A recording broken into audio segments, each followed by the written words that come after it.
for this has been fucking wonderful. I don't know what to say, man. I don't even want this night to end.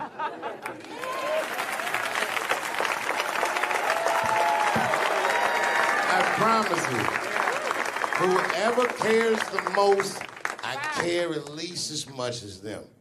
I know what I got, because I lost it all. I got to tell you something, and I don't talk about it often. Have you ever worked all your life for something and have it not work out? That happened to me. It was tough. Think about it. I was gone for 12 years.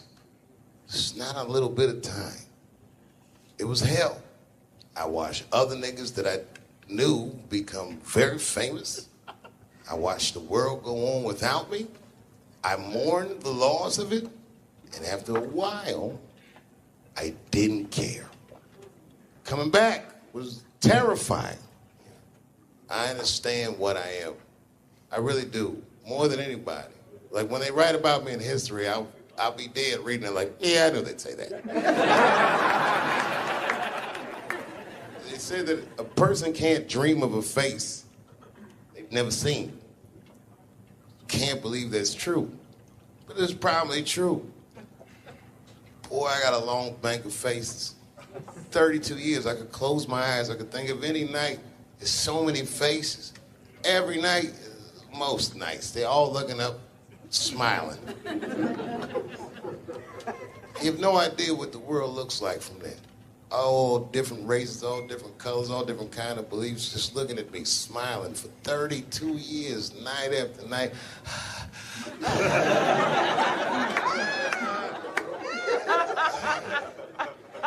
No comedian take that for granted.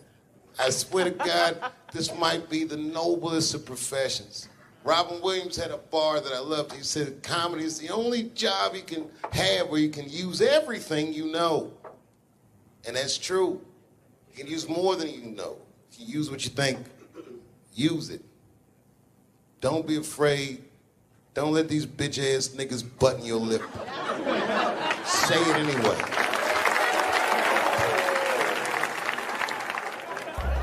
I first became aware of Dave Chappelle right around before the first Nutty Professor, because I was supposed to play that role that he played. And then I kind of saw him, and I was like, hey, that guy, right, that kid would be funny playing that role. I try to be peaceful, but now it's time for Reggie to karate-size your ass. Woo! Dave is so much smarter than everyone. Like, Dave is one of the most, maybe the most intellectual comedian ever. It took us 400 years to figure out as a people that white people's weakness the whole time was kneeling during their national anthem. That's a brittle spirit. That's right, nigga. On the rockets, regular. Ah! Ah! What are you doing, nigga? Stand up! He stretched the art form and his impact on the culture. He is the voice of his generation, without question. Nobody's even close to him. Thinking? No. I've had to learn, and that's where Dave Chappelle has been a wonderful friend and mentor. What did Chappelle say to you that helped you with that? Chappelle said to me, we were doing a show at Radio City together. It was during his run. Right. And I was on one of the shows, and he said to me, I said, man, what am I going to tell these? Because I was like, I'm going to do comedy before Dave Chappelle. I was like, Dave, what am I even doing here? And Dave said, and I said, I don't even know if I'm funny enough to be here. I said, you're nice, and I think I'm a really funny guy, but what am I doing here? And Dave said, look, man. He said, you don't understand something. He said, you're not here because you're funny. He says, I know 100 funny motherfuckers out there. He said, you're here because you're interesting. And he said, anyone can be funny. Not everybody can be interesting. Not everyone can make an audience listen to what they're saying. Not everyone has a wealth of life experience that makes people want to know what they have in their minds. And so that changed my perspective on silence. And so now, if I can hear that an audience is listening, I'm engaged. Well, that is a great piece of advice, not only for comics, but for anybody. Right. Because, wow, the thing that I love about Chappelle, and you just identified it, is He will go. He's interesting. And he is an interesting guy. He's the most interesting man I've ever met. That's what makes Dave Chappelle. Many people are funny. There's a lot of funny stand-up comedians all over the world. Yes. But what makes Dave Chappelle is that he is interesting. It's how he sees the world between the jokes. But all jokes aside, Kevin Spacey shouldn't have done that shit to that kid. He's 14 years old and was forced to carry a grown man's secret for 30 years. Jesus Christ, he must have been busting at the seams with that one. The saddest part is, if he were able to carry that secret for 6 more months, I would get to know how House of Cards ends.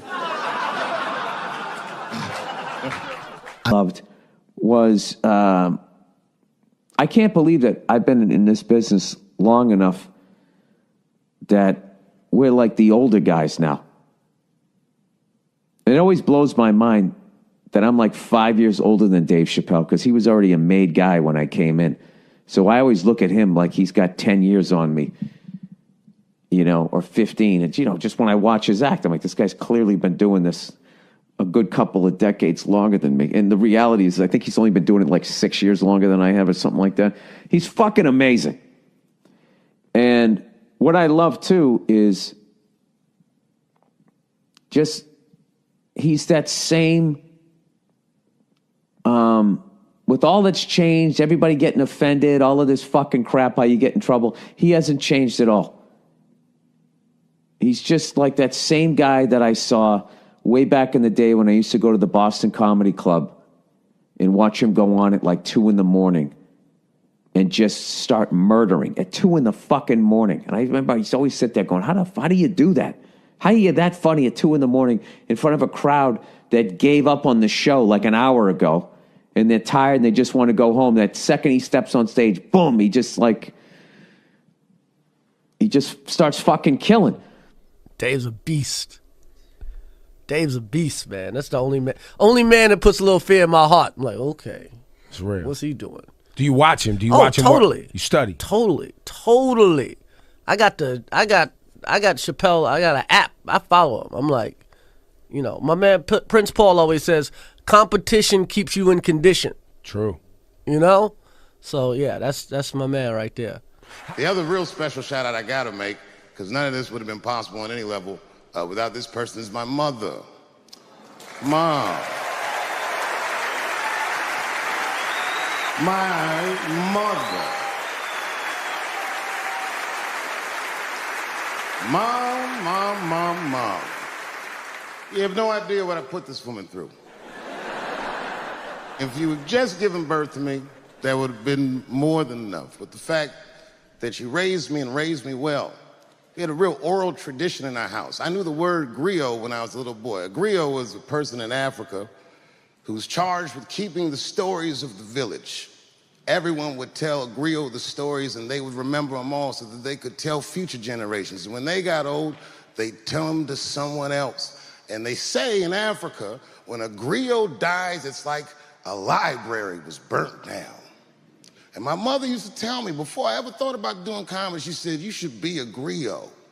And she'd fill me with every story of black life. She's educated in African-American studies, and she would let me understand the context that I was being raised in, that I'm being raised in a hostile environment that I have to tame. By the time I was 14 years old, I was in nightclubs, mastering an adult world. It was terrifying.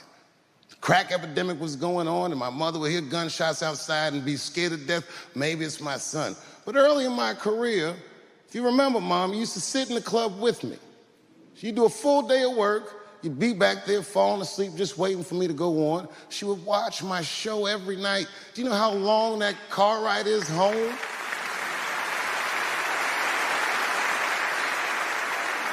How many of you have ever heard your mother say, pussy jokes were a little too much tonight, son?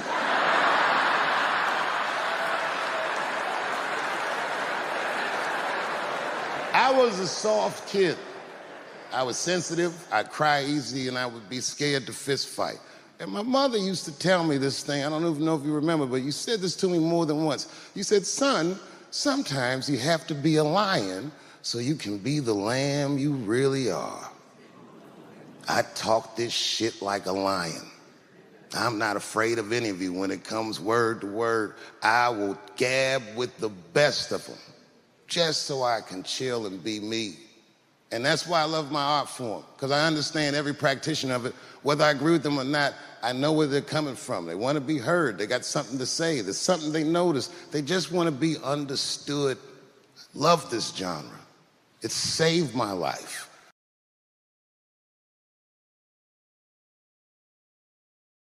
And me and her, like, we weren't arguing, but you know what I mean? She was just like, you need to stop doing that. And then I tried to change the subject. I go, how is school going, boys? And my son's telling me, well, we didn't have school today, technically. I'm like, well, what's going on? He said, well, there was like a school shooting drill. I never heard of this. You know what this is? They have drills that they make kids do where they practice what to do if somebody comes to shoot up their school. I'd never heard that before. I was like, what the fuck? Then I had to tell my sons the truth. I didn't want to tell them this shit. Son, listen to me. Fuck that drill. Somebody comes to your school and wants to shoot it up, I'm just gonna be honest with you. You probably gonna get shot, nigga. I'm just being real. You got a famous dad. I talk a lot of shit. They gonna be gunning for you, little buddy. Just stay low and run in a zigzag pattern and don't try to save anybody, son. Do you understand me?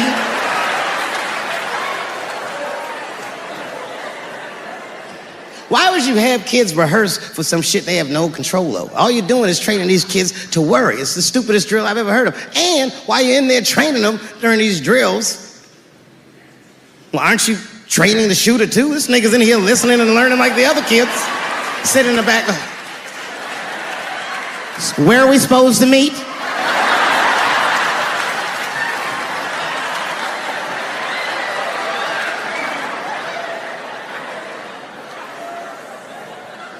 If you're a parent, this shit is terrifying.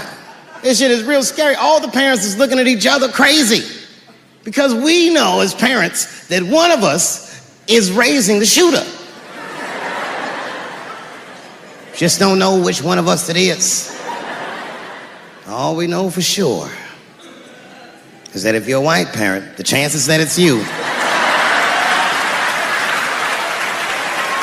exponentially higher than the rest of us. And shooting up school is a white kid's game. It's fucking crazy. You know, I hated school too. It never occurred to me. Kill everybody in school? It's fucking crazy. Just do what I did, nigga.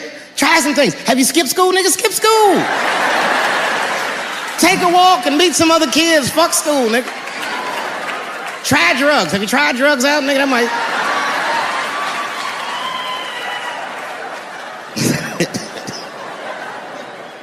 Some scary shit. I've given this a lot of thought. I don't see any peaceful way to disarm America's whites.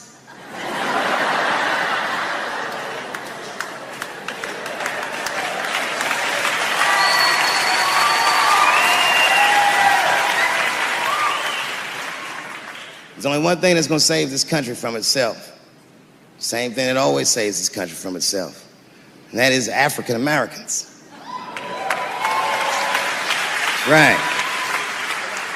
And I know the question that a lot of y'all have in your minds is, should we do it? Yeah, fuck yeah, we should do it. Listen, no matter what they say or how they make you feel, remember, this is your country too. It is incumbent upon us to save our country.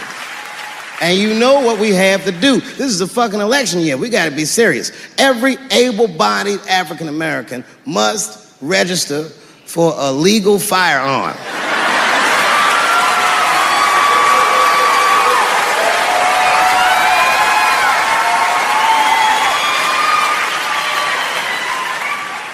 That's the only way they'll change the law.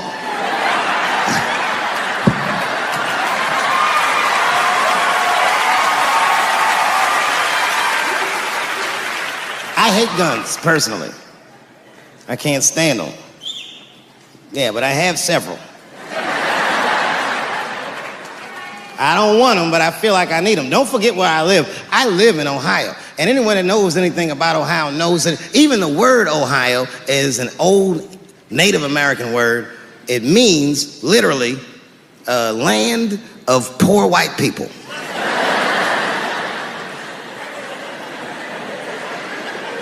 And I don't know what's going on down here, but in my experience, poor white people love, and I mean they fucking love, heroin. They can't seem to get enough of it. I didn't even know what I was looking at first. I was just driving like, why are all these white people so sleepy out here? These things.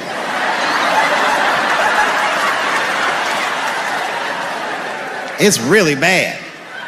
As a matter of fact, I was coming out of a nightclub the other night in Dayton, and I'd parked my car in the alley, and no one was out there. I didn't have no bodyguards or nothing. I was home. I figured everything was fine. And as soon as I opened my car door, all by myself, suddenly, one of these heroin-addicted whites just pops out of a trash can. It scared the shit out of me. I screamed, "Ah!"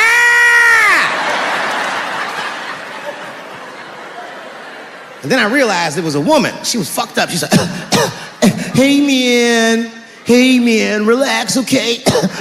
I'm sick, all right? I need some drugs, man. Please, I'll suck your dick for $5, man." I was like, ugh. 2.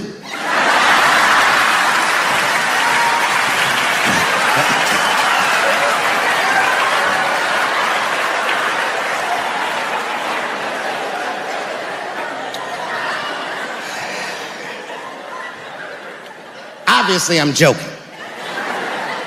This opioid crisis is a crisis. I see it every day. It's as bad as they say. It's ruining lives. It's destroying families. Sadly, you know what it reminds me of, seeing it? It reminds me of us. These white folks look exactly like us during the crack epidemic. You know, it's really crazy to see.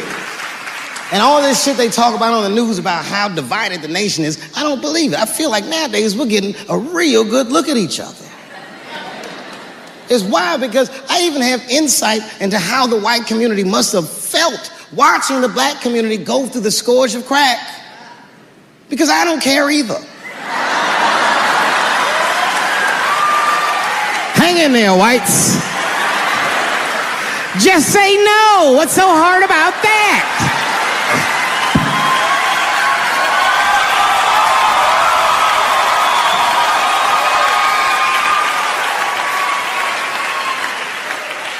Remember when y'all said that to us? But it's okay. There's no grudges. Now you finally got it right. Once it started happening to your kids, you realize it's a health crisis. These people are sick. They are not criminals. They are sick.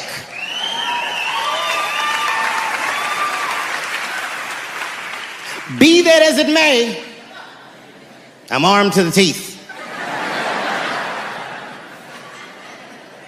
First gun I bought was a 12-gauge shotgun. I didn't want the gun. Remember, though, I'd moved to a farm, and I was sitting there on the porch, and I see a white dude walking across my property, entitled, like he's supposed to be there. He had a rifle over his shoulder, too. Ain't that a bitch? I said, what the fuck is this guy doing on my property? I was mad as shit, but I was unarmed. So I ended up just waving to this motherfucker like a bitch. I was just like...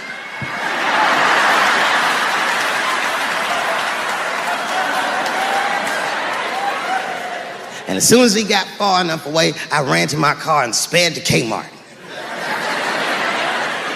This is in a rural white area. And remember, I was nervous because the guy was on my property. I'm black and I was sweaty. You know what I mean? And I ran to the gun counter, black and sweaty, sweating and black.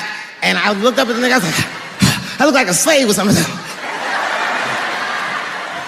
I said, I need a gun immediately, like that, just like that. The guy didn't answer, no questions. He just grabbed a 12-gauge shotgun, handed it to me. I'd never even held a gun before. I'm not a dummy. I'm like, well, I need some bullets too. And the guy reached under the counter, put 2 box of shells on the counter. He said, all right, buddy, which box do you want? And I didn't know. One box had a picture of some ducks on it.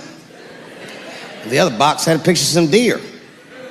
I said, well, what's that box with them ducks? He said, oh, that there's birdshot. And then he goes just like this, I'm not exaggerating, he goes, that won't kill a man.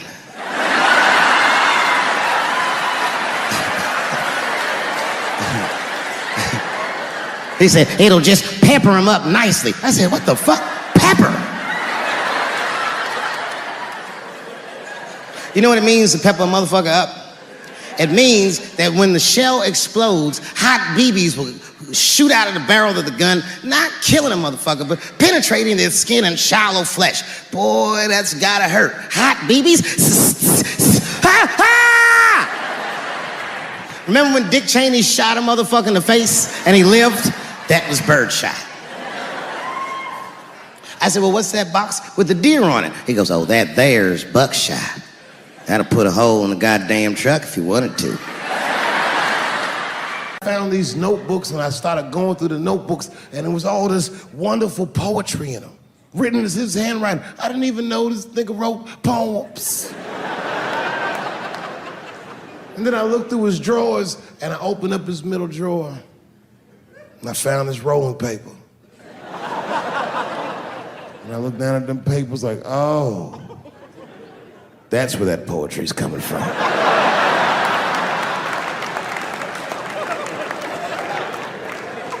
And that shit broke my heart.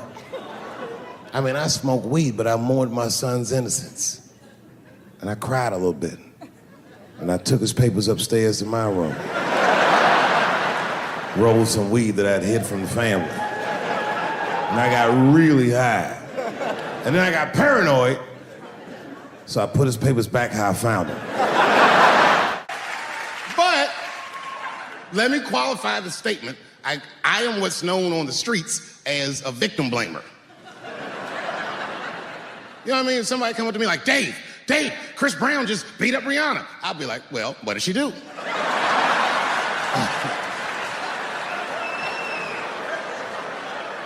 Dave, Michael Jackson was molesting children.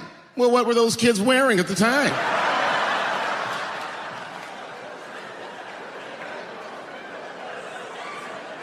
I don't think he did it.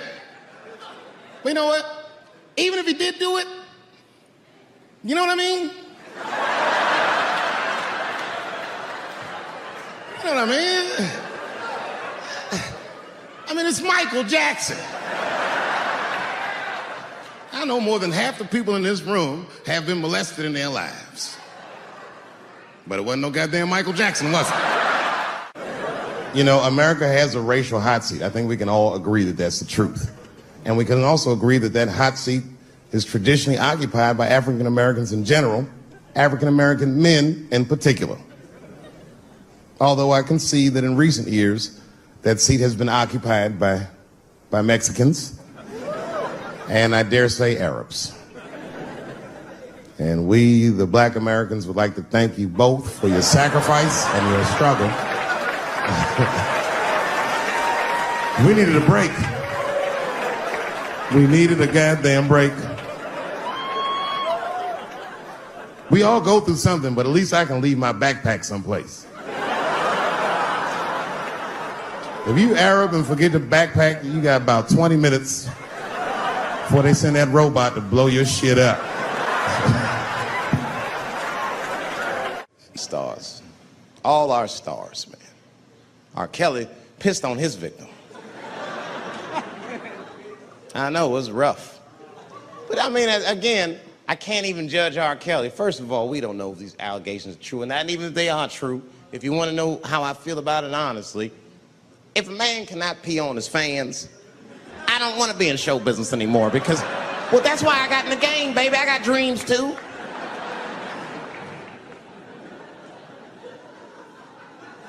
You guys are confusing the issue. While you guys are busy worrying about if R. Kelly even peed on this girl or not, you're not asking yourself the real question that America needs to decide once and for all. And that question is, how old is 15 really?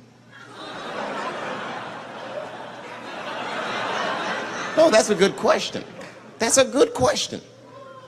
I'm not saying that a person is as smart as they're going to be at 15. That's not what I'm saying, man. But I am saying 15 to me is old enough to decide whether or not you want to be pissed on. I mean, that's me. If you can't make a decision like that by the time you're 15, then just give up, motherfucker, because life is way harder than that. I make tougher decisions all the time. If you don't want to get pissed on, just get the fuck out of the way. It's not even a decision. If I start peeing on the front row, they're not gonna have to calculate and think, oh, how do I feel about this? Am I okay with it? They just move. You can do that at 15. I could have. I've been 15. When I was 15, I was doing stand-up in nightclubs. I smoked reefer from time to time. Friends were selling crack. I was trying to finger fuck people. I knew what was happening around me to some degree.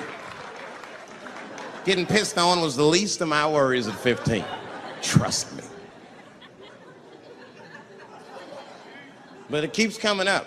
There's a lot of confusion around that age. Anytime 15 comes up, people freak out. Like when that girl, Elizabeth Smart, got kidnapped. Right? Remember in Utah last year, 15-year-old girl Elizabeth Smart was kidnapped, and then they finally found her, and the whole country was relieved. And I was the only one saying, damn, she wasn't that smart after all. Not because she got kidnapped. That could happen to anybody. I'm not knocking her for that. I'm just saying, if you kidnapped me when I was 15, you gotta take me further than 8 miles away from my house, man. God damn. You can't hold me prisoner around shit I recognize. I'll break away. I'll break away. Fuck off me, nigga. That's my bus stop. I know where I'm at. I'm going home.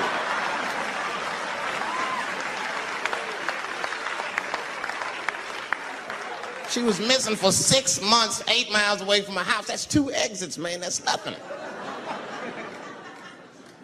And while she was missing, during this half a year that this girl is missing, there's a 7-year-old black girl gets kidnapped in Philadelphia. Nobody knows her name. They might have talked about it 2 or 3 times on the news, but she should have been the top story. Because she chewed through the ropes and had both of these motherfuckers in jail in 45 minutes flat. 7 years old. I'm not making this up. The 2 crackheads kidnapped her and took her back to the crack house and tied her up. And then they left her. They're crackheads. They gotta make moves. Crack, smoke, chocolate to eat. These motherfuckers made moves. It was out. But as soon as they left, this little girl got the nibbling. She was kidnapped at 4 o'clock and at home watching herself on the news at 5:30. That shit is crazy. That's a news story. That is a news story. Now, meanwhile, in Utah, 15-year-old Elizabeth Smart's captors left her alone too. And they didn't even tie her up because they're hillbillies. They just bounced. Don't try to escape, bitch, or we'll kill you. Be right back. They leave. And she's 15 sitting in the house by herself. How am I gonna get out of this? Come on, Elizabeth, think. Think, Elizabeth, how am I gonna get out of here? Why don't you just open the fucking door and go outside? Have you thought about that? Do you have a quarter? Do you know your phone number? You're 15, bitch, run. Stop thinking and stop making moves. I know I sound mean, and I know what the people are thinking when I'm saying this. Dave, she is only 15. All right, but that's the discrepancy, because when you talk about a little girl like Elizabeth Smart, then the country feels like 15 is so young and so innocent. On the flip side, here comes 15 again. Now we talking about a 15-year-old black kid in Florida. This black kid accidentally killed his neighbor when he's practicing wrestling moves that he saw on TV. Now, was he a kid? No. They gave him life. They always try our 15-year-olds as adults. This nigger knew what he was doing. It's a goddamn pile driver. If this kid gets on the ropes, there's no stopping him. You'd have to send the Rock to arrest him.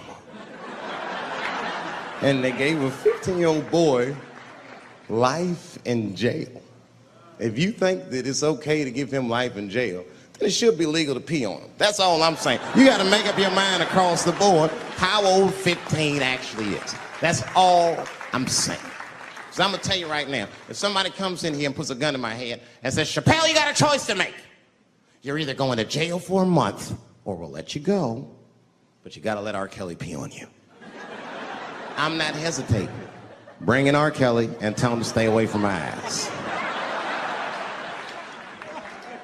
I'd rather get pissed on the outside than fucking the butt on the inside, son. I can't go to jail with some smooth Botox balls and think everything's gonna be all right. It's not that kind of place. Take my chance with that piss. Piss will wash off with a 10-minute shower, I'm certain of it. This piss coming right out. What can I do? They're gonna put me in jail.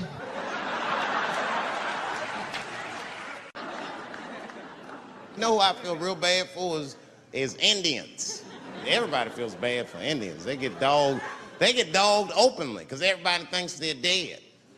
These motherfuckers are not all dead, all right? I've seen, with my own eyes, I've seen a gathering of 1,500 Native Americans. They were all gathered in one place. The place is called Walmart in New Mexico.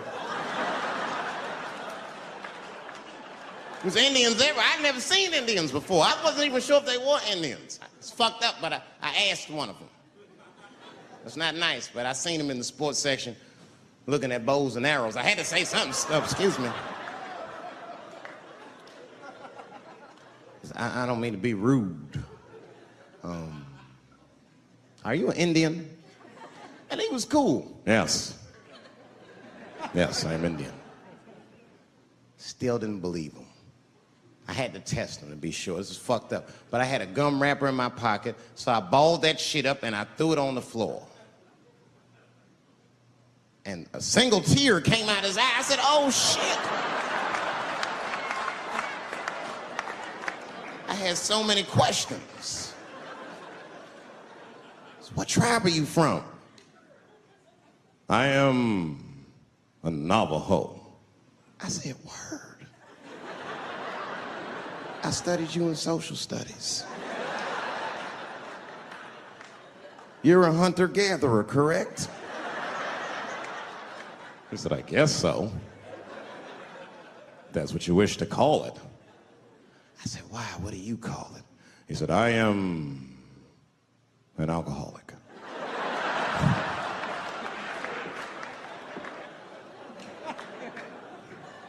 I said, well, what's your name, dog? He said, please. Dog is my cousin. That was a good guess. My name is Running Coyote. What is your name, friend? And that shit caught me off guard. I mean, I didn't want to say my name was Dave to a motherfucker named Running Coyote. This don't feel good enough. He just put me on the spot. I said, huh? My name, what? Oh, my name's Blackfeet. Then I changed the subject. Forget about me. What's going on with you? I want to meet your chief. Why don't me, you, and your chief and your friends get together tonight? We could have a real live peace pipe smoking ritual. We need to celebrate, nigga. I thought you were dead. And he set it up. It was beautiful. It was just like I dreamed. We was all sitting around. Them Indians was beating the drum. Some other Indians came out the back with a long blanket that was folded in half and put in front of us. Open that shit up, and on the blanket was a long wooden pipe with feathers. And bags of weed were all over the blanket. Chief walked over.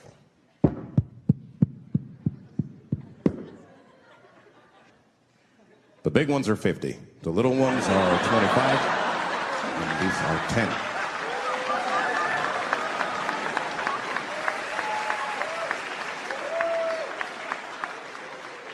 Me and those Indians got high as shit. I was baked. I told the chief, he was talking, I cut him off. Time out, chief. Sorry to interrupt. Fucking smashed, man. The weed's too strong. I'm itching. This is PCP. The spirits have got me. Chief, the spirits have got me. And the chief threw some water in my face. Calm down, blackface. Splash. I said, hey, it's Blackfeet, motherfucker. Take it easy.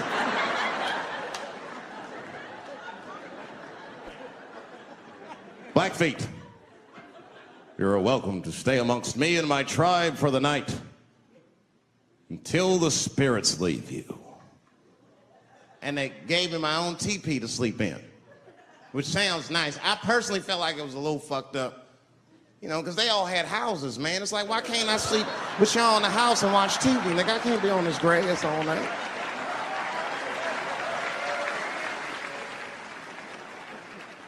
Yeah, Indians is rude, man. Everybody's rude. Indians, they eat nasty food. All they ate was corn and shit. Doritos, I think they call them. That's right. People only see the surface. They see the division in our foods. Just because I eat chicken and watermelon. They think that that's something wrong with me. Let me tell you something. If you don't like chicken or watermelon, something's wrong with you, motherfucker. There's something wrong with you. Where are all these people that don't like chicken and watermelon. I'm sick of hearing about how bad it is. It's great. I'm waiting for chicken to approach me to do a commercial, nigga. I'll do it for free, chicken. It's the least I can do. They make fun of Latin people for eating, what y'all eat? Beans, rice, corn. Listen, that's not a reason to hate a motherfucker, all right? It's funny, but it's not a reason to hate. The only reason these things are even an issue is because nobody knows what white people eat. You've been very good at keeping that shit a secret amongst yourselves. I study white people. You don't know that. I'm writing a paper on you. Not even for school, nigga, just to do it. Just to get, I'm just doing independent research. I'm spending my money. That's why I'm working so hard. I follow you around grocery stores. They freak out. I just try to peek in the cart. They always say, get away from my cart, nigga. What are you looking at? Chicken and giblets are over there. You must be lost. These are vegetables.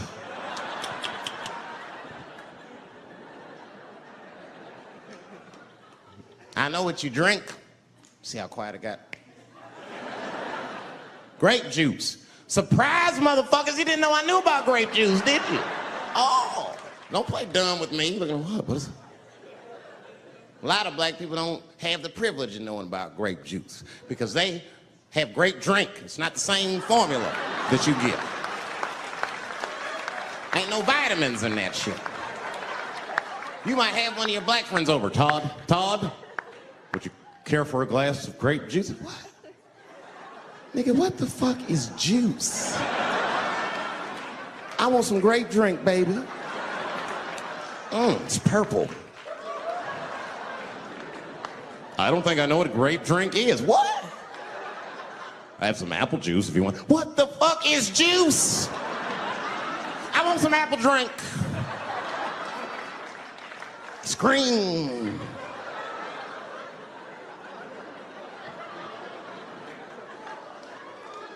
Remember that commercial for Sunny Delight when all the kids run in from outside playing and they all run to the fridge? All right, I got some purple stuff, some Sunny D. As soon as you say Sunny D, all the kids go, yeah! Watch the black kid in the back. If you ever see that commercial again, look at that black kid. He'd be like, I want that purple stuff. That's drink, nigga, that is drink. They want drink. I want all them vitamins, nigga, I want drink. Sugar, water, purple. That's the ingredient, sugar, water, and of course, purple. It's too fucking much. I got a lot of things to talk about tonight. First of all, I've stopped smoking weed. With black people, you didn't let me finish, motherfuckers. God damn.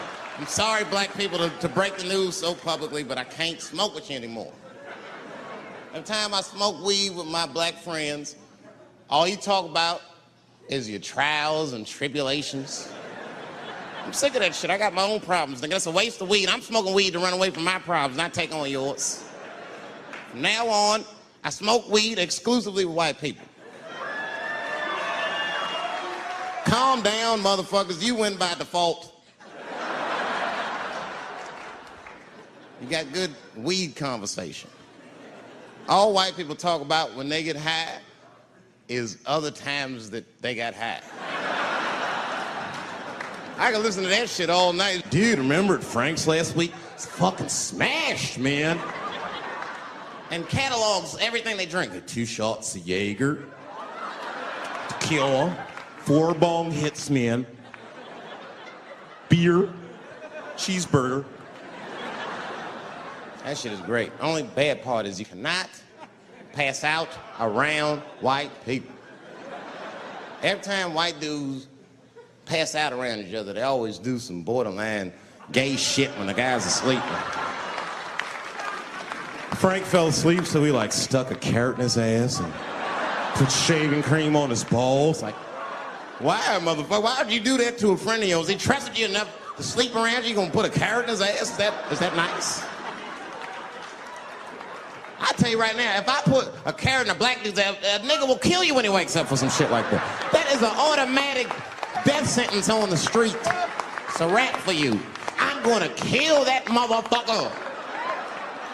I thought y'all was friends, baby. What happened?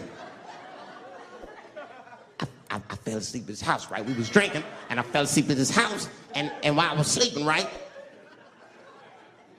I'm just gonna kill that motherfucker, all right? That's all you need to know. And fuck carrots.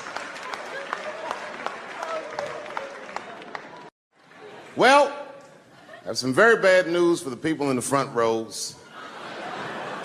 I heard that some of you paid as much as $800 for your tickets. Sadly, I did this same show a couple weeks ago in Atlanta for $60 a head. Can you imagine? Nigga, you could have flown to Atlanta, got a hotel, had some dinner, and came back and you still have a little money left over, niggas. Paid way too much just to see me in this gay-ass neighborhood. All right, let me roll up my sleeves and tell these pussy jokes.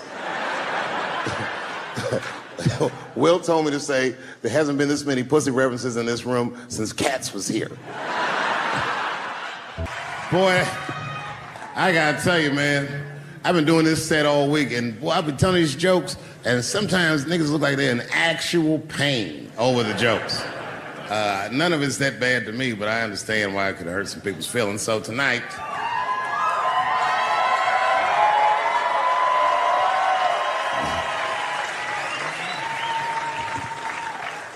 I'm going to give you an opportunity that I rarely give anybody. I'm going to let you say whatever it is you need to say to my face,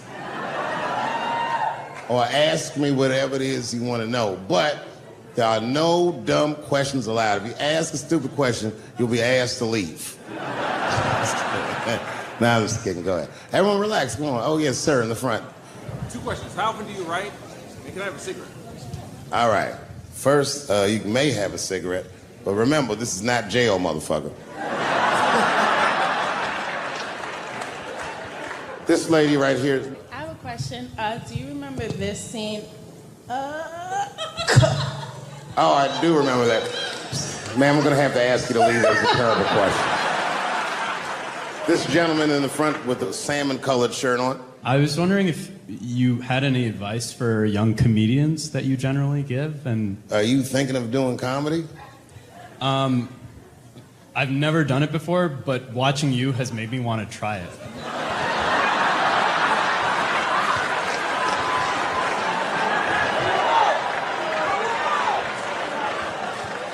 I don't know if that's an insult or not. It's a compliment. It's. I mean, niggas don't say I've never done brain surgery, but it looked a lot easier than I thought. I'm teasing. All right, here'd be my advice. Okay, I don't know how comedians start nowadays, right? But what I would suggest is just start. And once you start, you can't really stop, no matter what happens, no matter how bad it gets, no matter what people say. You know what I mean? Because comedy is weird like that. You know why I hate watching other comedians do comedy? Not because I hate other comedians, but because I love comedy so much. It's like watching somebody else fuck your girl. And I say, fuck her better than that. Yes, you on the aisle up there, the lady with the long... Yes, you standing up. I see you. My favorite book of all time, The Narrative of the Life of Frederick Douglass.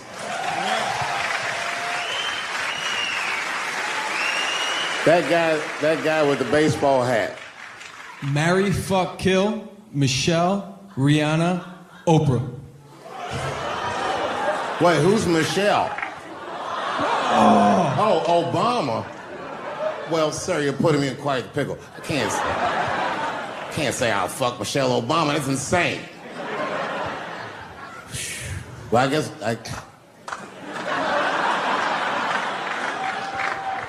I mean, because I wouldn't kill any of those women. But I'd fuck all three of them.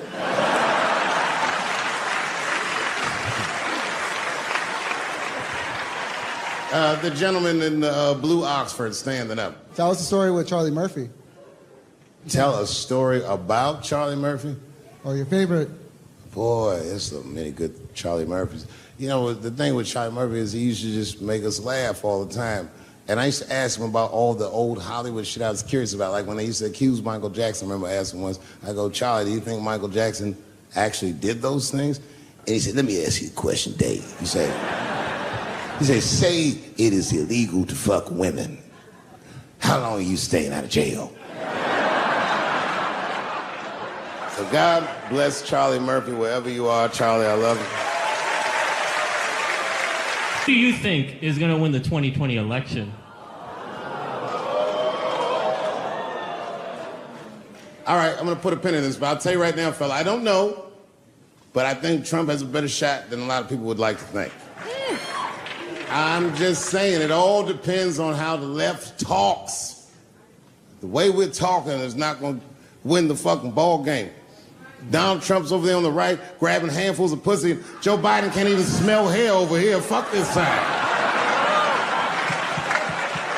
All right, man, go ahead. Thank you so much for this show. And how old are you? 25. 25? Yeah. Boy, don't let R. Kelly see you. He's gonna pee on you by accident. Oh, my bad. I thought she was 15. Yuck. I'm totally joking. I'm sorry. My question is there anything you've learned from another comedian that you feel like will stay with you for life? I tell you what, miss, that's a good question. Yes, is the short answer. A longer version of it is this. I was raised by comedians. I started doing stand-up when I was 14. The other day, I went to a comedian's funeral, and I realized as we was putting this motherfucker in the ground that these people are at least as influential to me as my family. I rock with these niggas till the wheel falls off. We fight and we fuss and we are jealous of each other and we get mad at each other, but my life wouldn't have been what it was without each and every one of them, and I consider them my family. That's the answer. Still hadn't figured out exactly how to say what I wanted to say, but I was doing pretty good. And I was doing some Me Too jokes, and a woman stood up from the audience and she was crying. Clearly, it was a white woman. She says to me, you can't say that. It's 200 seats. It's a very small room. I'm like, what the fuck are you, like, miss, are you okay? What are you doing? She said, you can't say that. I said, yes, I can. It's my show. I'll say whatever the fuck I want. The crowd's like, ooh, like this. And then she gets up from the table and she starts making a big, like, show of just pushing through the aisles and all this stuff. And there's like a curtain right before the front door. And she gets to the curtain and she's crying. It's fucking crazy. She says, I'm sorry I was raped. It's a fucking comedy club. It's like loud farting getting out of an elevator. Nothing funny can happen in here. Now I'm trapped in a room with this woman's fucking stink.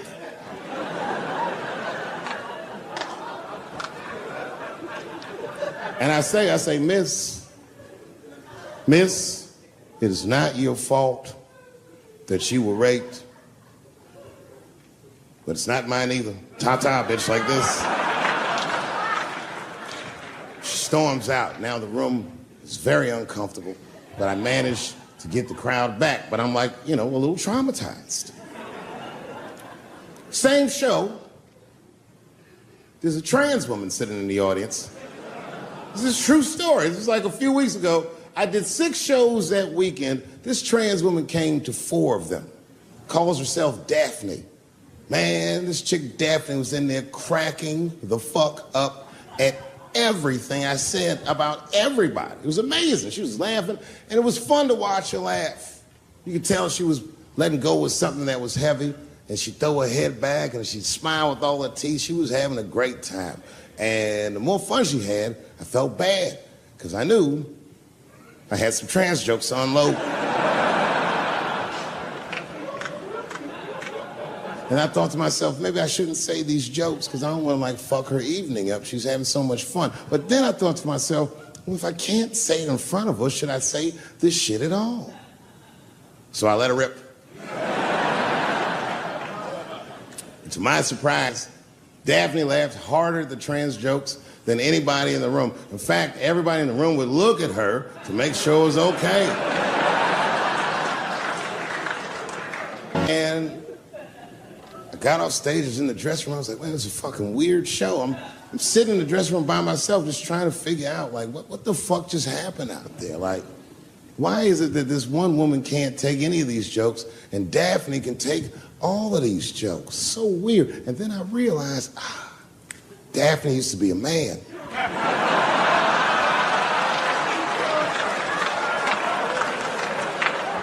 So now I go out of the dressing room and like you can see like all the staff was there like cleaning the club up, the audience had gone, and sitting at the bar by herself was Daphne. And she's like, hey, Dave, come join me for a drink. And I don't want her to think that I'm transphobic or nothing, so I'm like, fuck, I guess I could have at least a drink. And we get some tequila and we're sitting there. And she was fucking cool. Turns out that Daphne, she wants to be a comedian. She was asking me for advice, and I told her advice and all that shit. And then she says to me, she says, boy, you sure do get a bad rap for your trans jokes. I said, Daphne, thank you, but you don't have to say that. I hope I didn't offend you. She goes, no. She said, in fact, I read about you in the New York Times. I said, you did? She said, yeah. She said, I thought it was interesting that they blamed you for R. Kelly. They said you normalized him for telling jokes about him. I go, yeah, they said that. She goes, I wonder why they never said that you normalized transgenders by telling jokes about us. And I'd never thought about that. It never occurred to me. And we started making out. And then, like,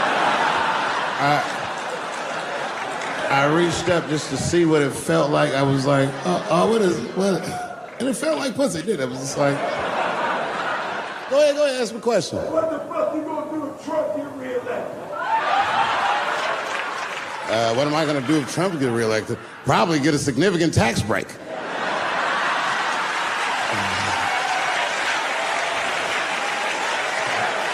Hey, you wanna know why I don't even talk about Trump in my show? Because that motherfucker is not the hokey pokey. He is not what it's all about. There's millions of people that put him in power, and the ideas that he puts forth are not his own. He's singing poor white people's greatest hits. So why the fuck would I worry about him and not the other millions?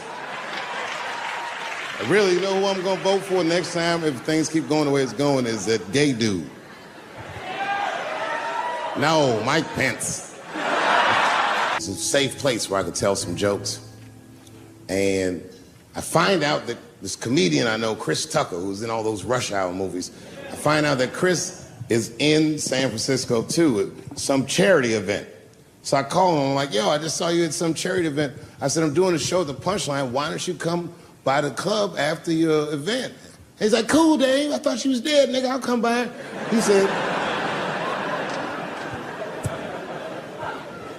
says, is it okay if I bring some friends? Because, you know, I'm with a lot of people. I go, man, you Chris Tucker. You can bring whoever the fuck you want. And then I show up to the club late that night. I walk into the dressing room, and sitting in the dressing room is Gavin Newsom, who at the time was the mayor of San Francisco, but now he's the governor of California. And sitting next to him was Kamala Harris, who at the time was the DA of San Francisco. Now she's the senator from California that's front-running on the Democratic ticket. And sitting next to her was Al Gore. It's fucking weird. And sitting next to Al Gore was the guys from Google, Sergey, and I don't know how to say these. All right. And it was Chris Tucker and Ben Jealous, who at the time was the president of the NAACP, who was all just at this big charity dinner, and Paul Mooney was drinking scotch. And we all was just in there. And, you know, first I was a little uncomfortable when we started talking, and we all got along really well. At some point, Kamala Harris she says to me, she goes, you know, a friend of mine is announcing his candidacy for president tomorrow. I went to college with him. I'm like, what? I go, Barack Obama? She goes, you've heard of him? I'm like, yo, I just read about this dude. And she goes, yo, yeah, blah, blah, blah, we talking. She goes, you know what? She says, let's call him on the phone. I said, what the fuck? And she picks the phone up and she dials and she's listening like this. And she goes, this is voicemail. And she gives me the phone, she goes, leave him a message. You know, I didn't know what to say. I just said what you say to any black dude that's running for president. You know, stay low, running a zigzag pattern, this kind of shit.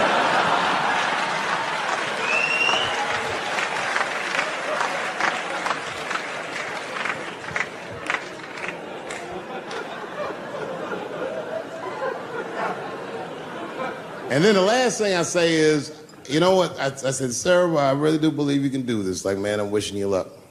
Now, next day I wake up and go for coffee at a place called the Embarcadero. It's like an eatery by the sea in San Francisco. And I'm walking to the coffee shop and there's a police line and I can't cross the tape. But then I figure, fuck it, I'm Dave Chappelle, so I go into the thing like this. And the police yoke me. These motherfuckers like tackle me immediately. And I see over the police's shoulder Gavin Newsom. I couldn't remember his name, but I remember the night before I had kept teasing him and saying he looked like Christian Bale, the guy from the Batman movies. So I see him and I can't remember the name, so I'm just like, Batman, help!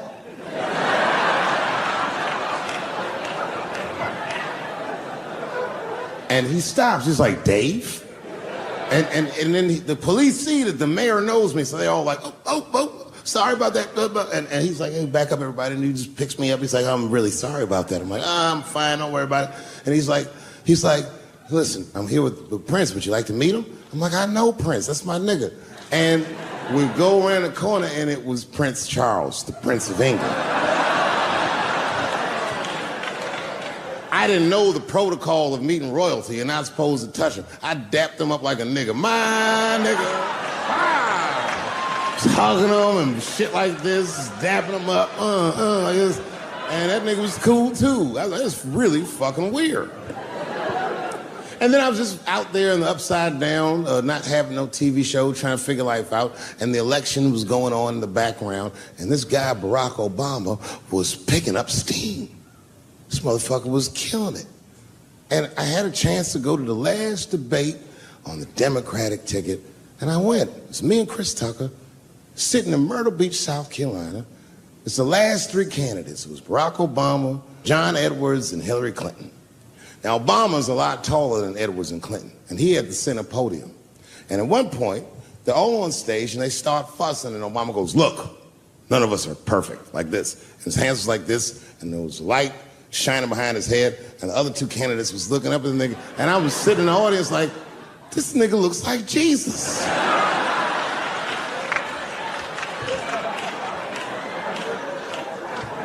And I realized in that moment that I was looking at the next president of the United States. I was certain of it. I couldn't explain it, but I knew what I was seeing.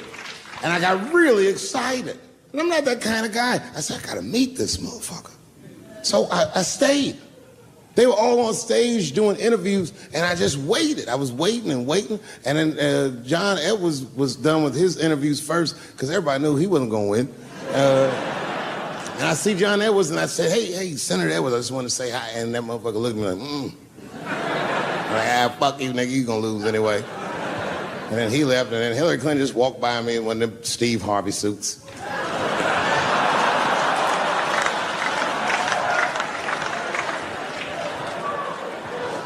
But Obama was taking forever. Everybody wanted to talk to him. When I knew the media saw exactly what I saw, there was no question about it. That was the guy. I waited and I waited, and finally, it must have been over an hour and a half, he finishes his last interview. He's like, man, thank you very much. Good talking to you. And he turns around, and we make eye contact. He sees me, and when he sees me, he looks over, he goes, Dave Chappelle. And Obama did me the same way I did Prince Charles. He dapped me up. And he like bro hugged me and he pulled me in and I'll never forget this. He said in my ear, "I got your message." Thank you very much, New York. Thank you very much for being here. But before I start tonight, I just wanted to read a brief statement that I prepared. I denounce anti-Semitism in all its forms. And I stand with my friends in the Jewish community. And that, Kanye, is how you buy yourself some time.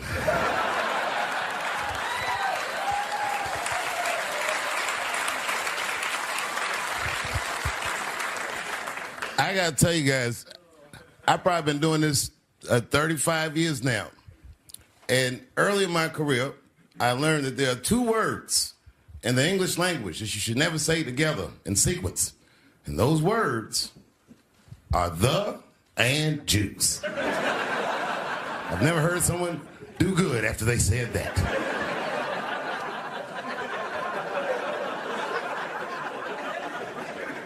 Kanye's gotten into some scrapes before. Normally when he's in trouble, I pull up immediately.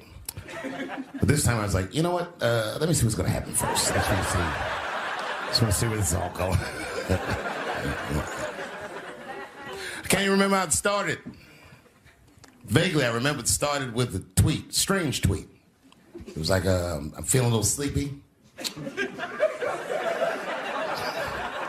I'm going to give me some rest, but when I wake up, I'm going to go DEFCON 3 on the Jews. And then he just went to bed. I was up all night worried. What is he going to do to the Jews?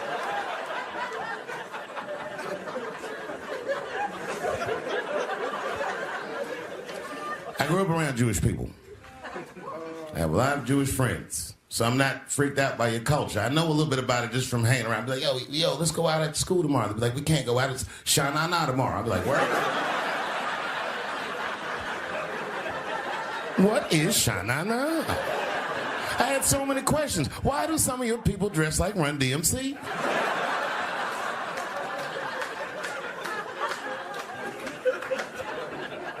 And Kanye woke up from that nap. He went right to work. A year ago, I'd seen him on a podcast called Drink Champs.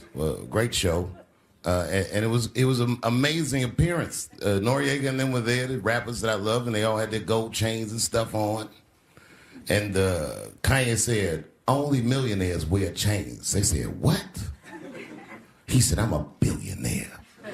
Billionaires don't wear their money on their body. I tucked my chain and I said, oh, snap. That's right. It was a good appearance. It was fun and funny. But when he woke up, he went on Drink Champs again. This time, he was on one. He was mad about something.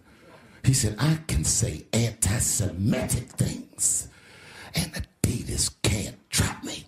Now what? Adidas dropped that nigga immediately.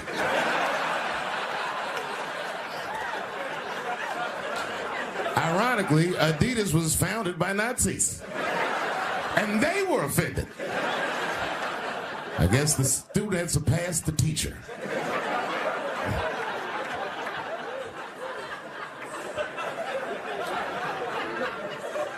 It's a big deal.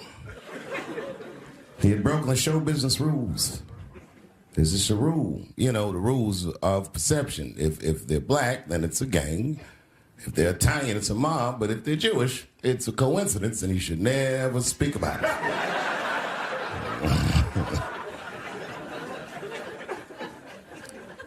Kanye got in so much trouble, Kyrie got in trouble.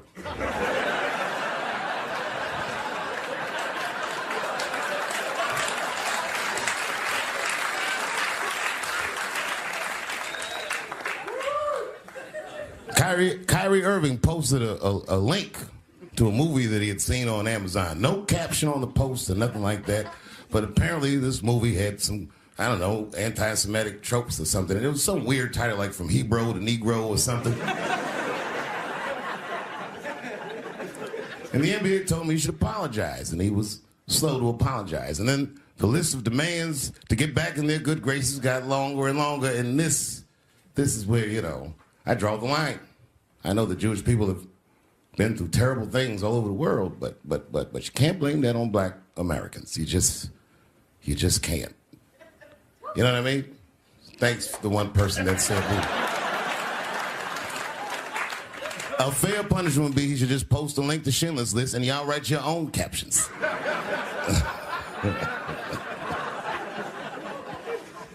Kyrie Irving's black ass was nowhere near the Holocaust. In fact, he's not even certain it existed.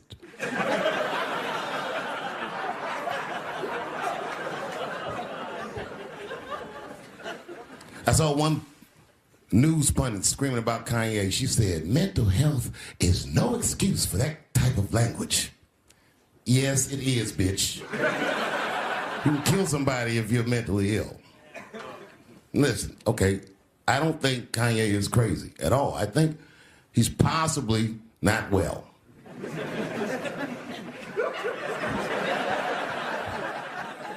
Well, I've been to Hollywood. I don't want y'all to get mad at me. I'm just telling you. I've been to Hollywood. This was just what I saw.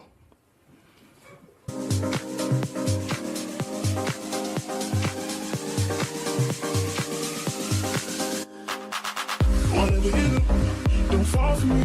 Don't put your trust in me. Don't even lie for me. I want you, honey. I don't get it. It's a lot of Jews. Like a lot. But that didn't mean anything. You know what I mean? There's a lot of black people in Ferguson, Missouri. Doesn't mean we run the place.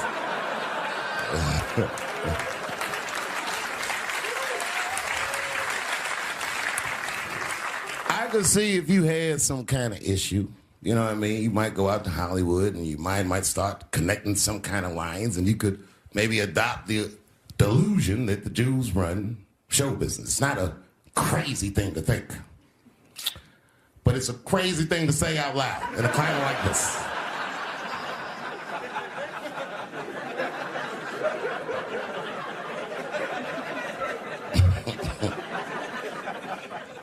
Now the midterms are over, and it's crazy climate. And I got to tell you, I feel like this midterm, like all of humanity depends on it. And it's an ominous sign. The most ominous sign of the midterms, I believe, would be Herschel Walker, who I don't want to speak badly of because he's black. But I have to admit, he's observably stupid.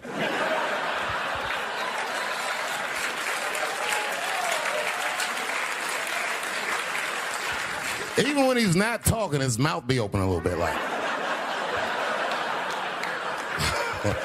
He's the kind of guy that looks like he thinks before he makes a move on tic-tac-toe.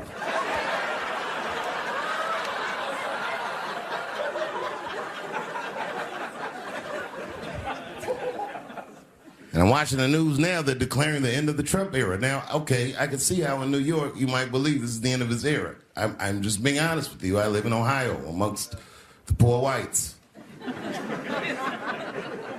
A lot of you don't understand why Trump was so popular, but I get it, because I hear it every day.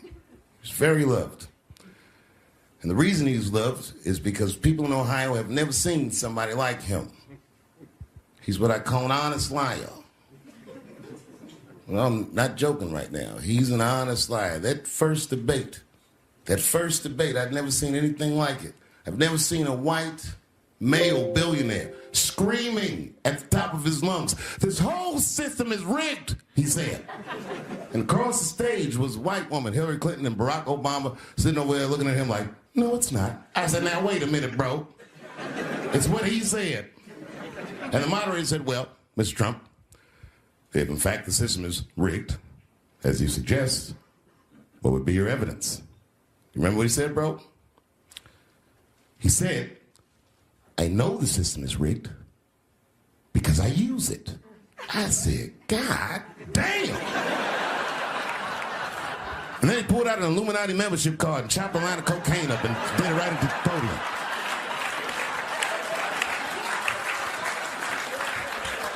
No one had ever heard someone say something that true. And then Hillary Clinton tried to punch him in the taxes. She said, this man doesn't pay his taxes. He shot right back. That makes me smart. But we've already been through it, like Michael Jackson. Remember when they said all that shit about Michael Jackson? They never proved anything till his dying day. But they said that he did some very heinous things. And one time I watched a documentary about it. They were talking about all the shit Michael Jackson allegedly did. And as they were saying all these allegations, they started showing pictures of his home, the Neverland Ranch. You ever seen Michael Jackson's house on television? Well, the short of it is, there's a lot of things for kids to do with that place.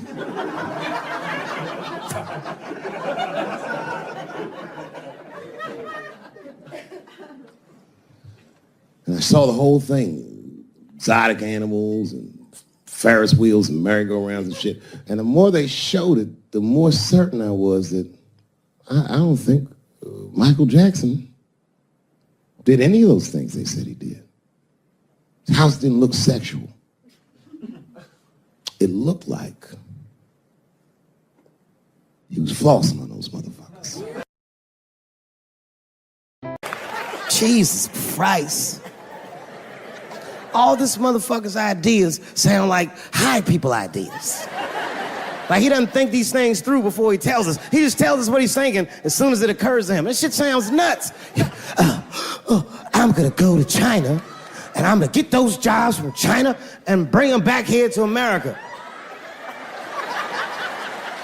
For what, nigga? So iPhones can be $9,000? Leave that job in China where it belongs. None of us want to work that hard. The fuck is he thinking? I want to wear Nikes. I don't want to make them shits. What the fuck are you doing? Stop trying to give us Chinese jobs. I am going to bring back coal. Coal? I'm not even exaggerating. I have never in my life even seen a fucking lump of coal. I honestly don't even know what coal is for. If you're gonna have motherfuckers digging around in the dirt looking for shit, find me some truffles, nigga. That's what I'm about. And these truffle prices are getting out of control. If it gets any worse, I'm gonna be back down to regular butter like everybody else. Terrible, terrible job. This motherfucker hit North Korea with rap battle threats. Fire and fury, like, yo! Yo, what are you doing? It's fucking Korea, man. Kim Jong-un is a scary motherfucker. He might be as crazy as Trump. Some scary shit. And if you one of them naive motherfuckers that thinks that a war with Korea is gonna be easy, then you don't play Call of Duty at 3 a.m. like I do. Because that's when the Koreans play. Fucking 8-year-old Korean kid took out my whole goddamn platoon last night.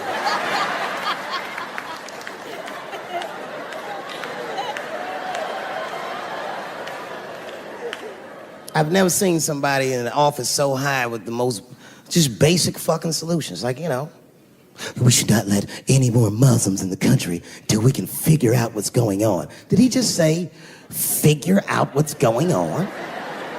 Who doesn't know how to do basic math? Let's count it out, okay? There's been 17 mass shootings in the United States. 4 of them were done by Muslims. None of those 4 Muslims were from any of the 7 countries in your stupid ass original band.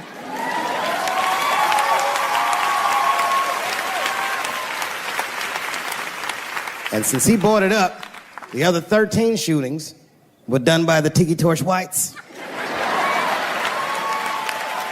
These are facts. And you don't see me trying to ban white people from the show to keep the rest of the audience safe. It's a fucking terrible idea because it's mean and it's racist, and most importantly, it would be catastrophic to my bottom line. If there were no white people here tonight, I might leave this bitch with $1,800. This man needs to realize that we all need each other. And that's why we will never, ever be able to beat China. Because everybody in America is racist, and everybody in China is Chinese. This motherfucker called it all wrong. And don't believe the media either, because as all this shit is happening, the media is trying to make us believe that the extremities amongst us are the norms. We can disagree, that's fine. And most of us are keeping a cool head about this shit. You know what I mean?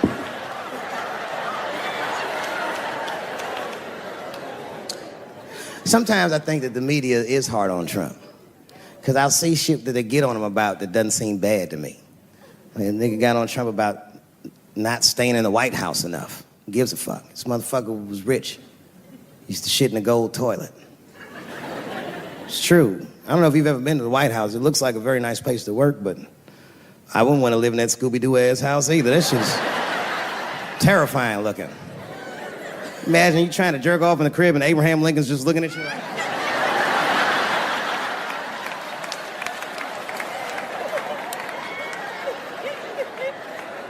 Shit, Bush didn't stay there either. He was rich too. He was like, fuck that, I'm going to my ranch in Texas. Obama was the first motherfucker to move into the White House like, this is a nice place. Look at this rug.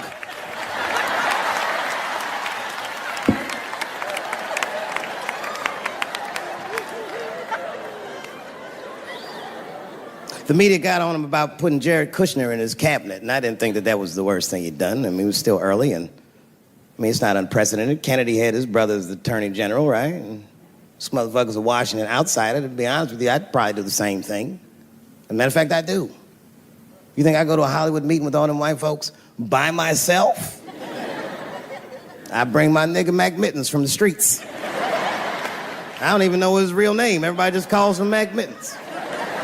But I know he's not qualified to even listen to these meetings, but this motherfucker just makes me feel good. And all the white people look at me like, Dave, do you mind asking your friend Mac Mittens to excuse us so that we can talk business? And I say, fuck that. Anything you say to me, Mac Mittens can hear that shit. And he listened to the whole meeting. And when they done talking, I just look over at Mac Mittens, and if he gives me the signal, meow, meow, I'll sign the papers. It's a gut check. Or how about this one? Remember when it was the day after the election and the president of Taiwan called Donald Trump to congratulate him? And Donald Trump, you know, of course, took the call and talked to the president of Taiwan. The problem with that was Taiwan doesn't have a president. The United States functions on what they call a one China policy, and Taiwan is a renegade province of said China. And Donald Trump didn't know that and picked up the phone and started yammering away, and the media ate his ass up. And I'm not gonna lie, I was laughing like shit. I was like, oh shit, this dumb motherfucker is in trouble. And then that night, I was in bed drifting off to sleep, and then I had to admit it to myself. I was like, I didn't know that shit either.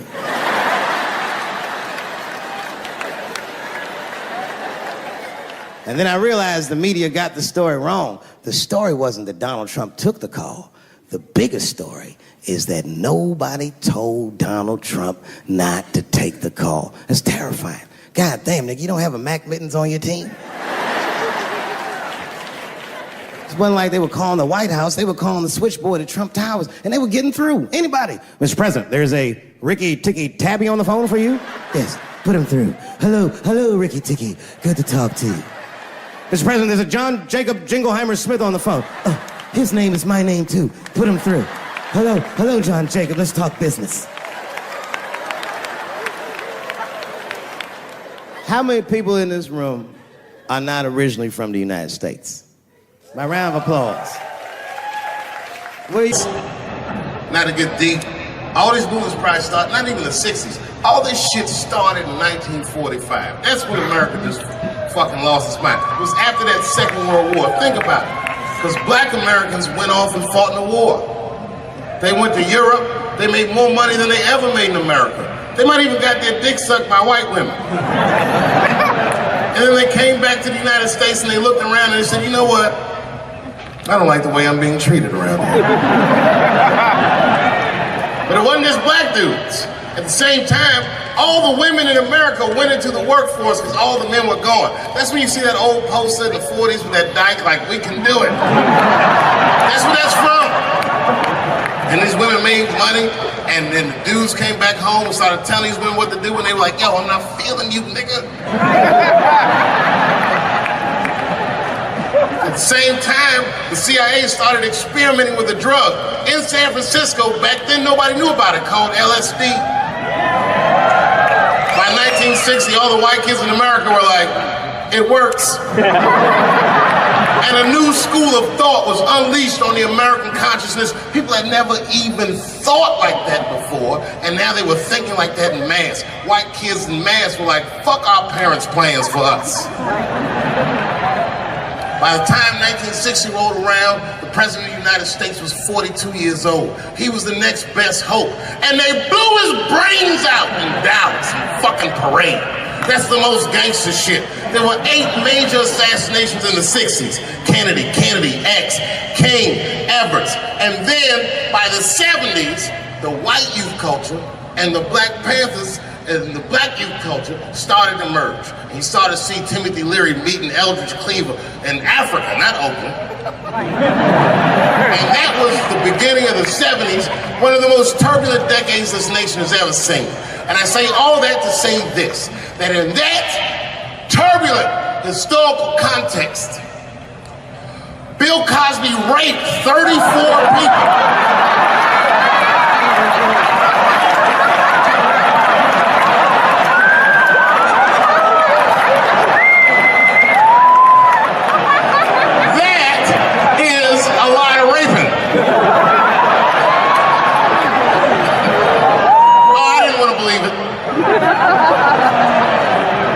Every time I turned on the TV, I saw another old woman describing one of these antique rapes. These rapes were old school. They'd be like, and then Bill Cosby pulled my bloomers down. Bloomers? I saw him peering through me through a large cloud of vagina hair. Vagina hair? I've seen that in years.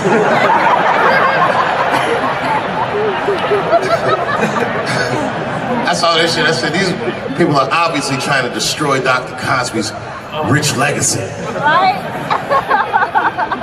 34 allegations later, I was still like, man, he probably only raped 13 or 14 of those.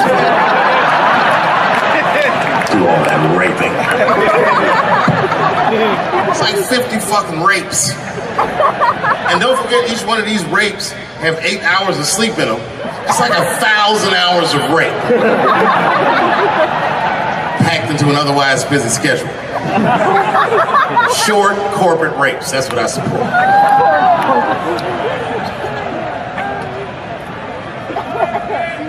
Why would they sleep? That's what I don't understand.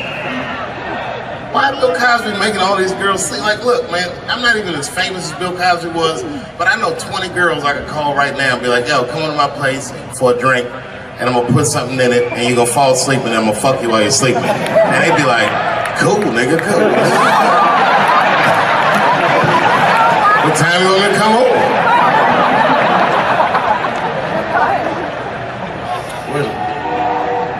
Is that a train? You hear that train? Trains do something to black people. Didn't you feel like running for that train? I've never been in a situation where I needed something about being black, nigga. You just, when you hear a train, we'll see like, I've gotta go.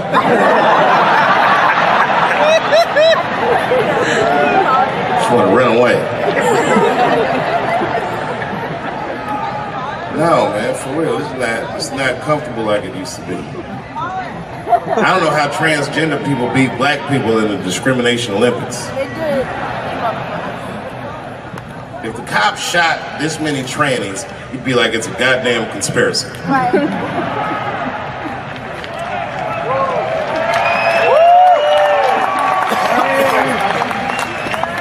The niggas gonna start wearing high heels just to feel safe.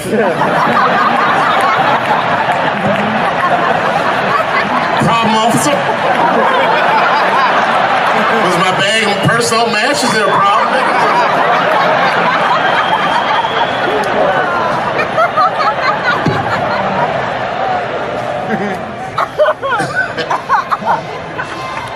It's too many, man. It's too many. There was one good one in California where the lady got beat up in traffic. You see that shit on YouTube? Yeah. And they beat the shit out of her. You watch the tape, you be like, well, what did she do? Turns out she didn't even do anything. But the good news is the city of LA decided that the court should award her $1.5 million for pain and suffering. Which, if you know anything about money, is as much Marcus Maidana made to fight Floyd Mayweather the second time. It's pretty good considering this woman never trained a day in her life. You can see it in the tape. She didn't come to fight. She took too many shots. She covered her gut, punched her face. She just wasn't doing it right.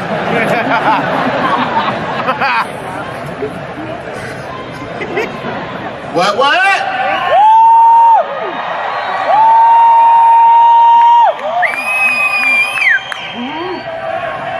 You know what's funny about being in San Francisco? First of all, the city's not even gay anymore.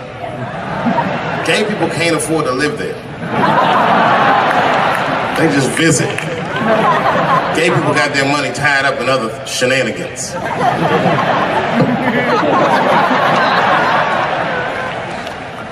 Where you from, bro? Where? Canada? Well, all right, you can get off the watch list. You know, America has a racial hot seat, which belongs to black Americans, but I know you sat in it for a while. I can honestly say Arabs and Mexicans sat in that seat. And we, the black Americans, would like to thank you both for your sacrifice and your struggle. Everybody goes through something, but at least I can leave my backpack someplace. If you leave your backpack, you got 20 minutes to find that shit before they send a robot to blow your luggage up. Don't you remember San Francisco when that motherfucking tiger jumped out of the cage and bit those people up? And San Francisco is so gay, the whole city blamed the tiger. No, they blamed the victims. They didn't even say shit about the tiger. They said these people were teasing that tiger. That's irrelevant. Tiger should not be able to jump out of the cage and kill people at the zoo. They said that tiger chased one of his victims 400 yards. Listen, you know how fucking fast you have to run to outrun a tiger for 400 yards? Nigga probably woke up in the hospital with an NFL recruiter standing over his bed. You did good, son. You did very good. I know this isn't a good time, but I'm with the Cincinnati Bengals. Complete coincidence. I think we can tie something in and do something really big with you. One of the guys the tiger bit was Mexican, and the other two were Arabs. I said, who trained this tiger? Homeland Security, like everybody? I gave that tiger some beans. You smell those beans? You can smell that. Go get them. There's some curry.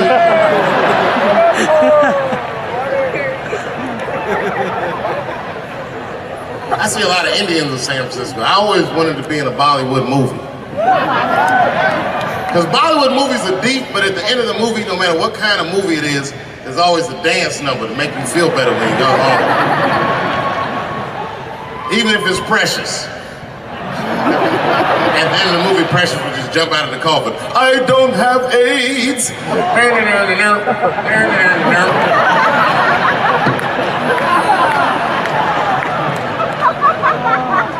You ever see Precious? Boy, that was a sad movie. Yeah, that was tough. If you haven't seen it, you know all the statistics of living in urban life in America. But if you could picture all those statistics happening to one person for 90 minutes, that was Precious. Life through the book of that fat bitch. And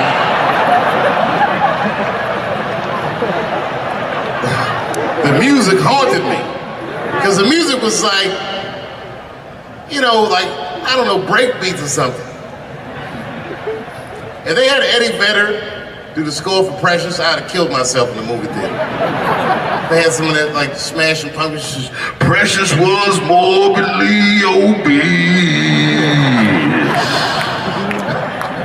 She couldn't read good.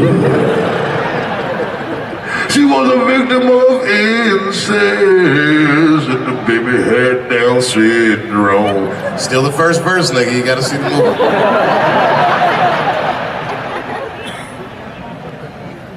She caught AIDS at the end. She might have had it the whole movie, but at the end she found it.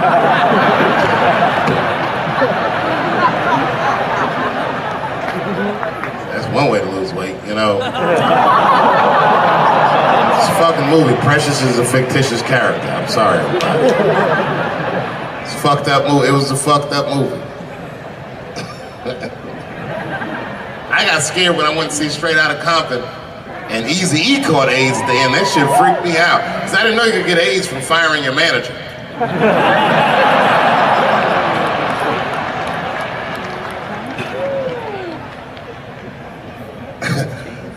You didn't see Straight Outta Compton? Eazy-E caught AIDS in the last 10 minutes of the movie. He just started, you good, nigga? You all right?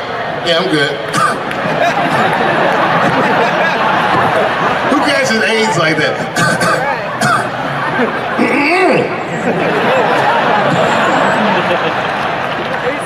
AIDS does not sound like that. It's a racking cough. And AIDS weird that a disease came out of nowhere in the 80s that doesn't kill anybody but niggas, fags, and junkies? What kind of disease hates everybody that old white people hate? I think the government hid that shit in disco balls. Only fun people get AIDS. You never see that guy. I think I'm gonna stay home and read a book. And like an nigga say, I think I'm gonna stay home and cook for myself. You all right?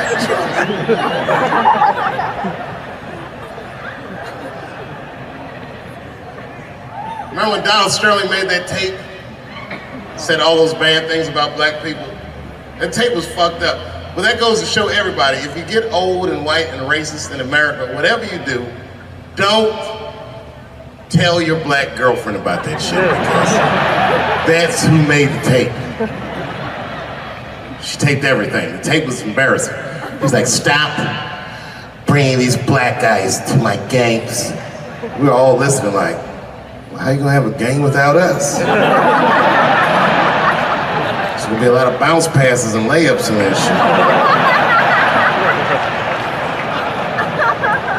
And then it turned out the black guy he was speaking of was none other than Magic Johnson, NBA legend and billionaire.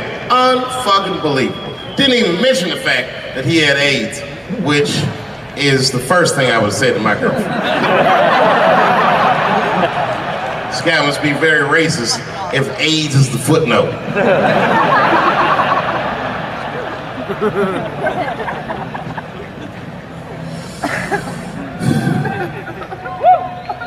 How many of y'all work for Google?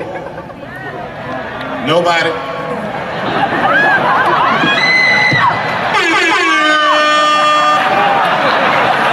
Thanks, Fuse. That air horn always pushes the joke through. You ever do something regular, but if you do it with the air horn, it sounds better. Like once I pulled my dick out at a New Year's Eve party. Real traumatic experience. I'd been drinking. It's really fucked up. I had to make all new friends. I did it on the 10 count. The motherfucker was like, 6, 5. And I was saying to myself, what if I pulled my dick out? They said 3, and then I looked down and said, oh no, it's out!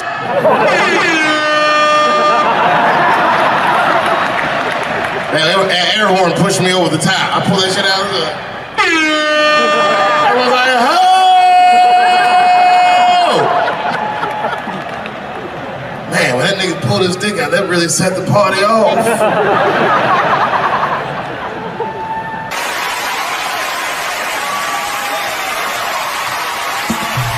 Ladies and gentlemen, Dave Chappelle.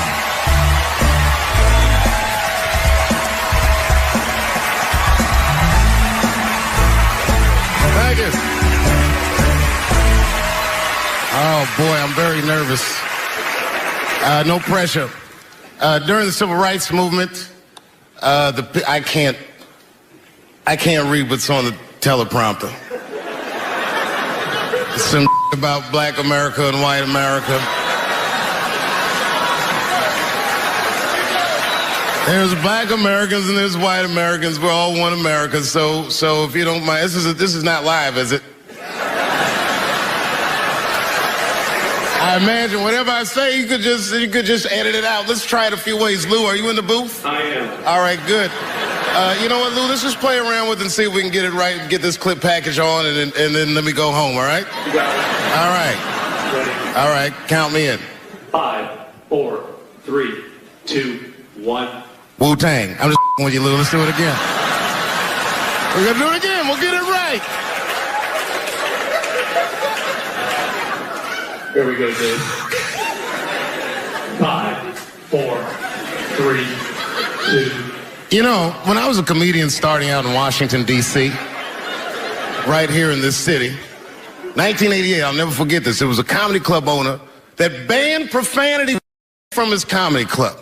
He said it offended his audience, and this was a cause of major concern for all the comedians in the circuit. And we all called a meeting, and we had the owners come, and it was the club owners, and it was the comedians. It was the classic labor dispute.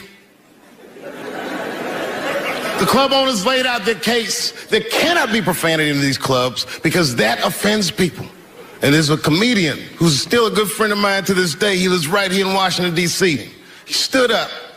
And he said, he's black, I should tell you, because it's important to the story. He says, I use profanity because I live a profane lifestyle. He says, I don't have an insect infestation in my house. I have roaches.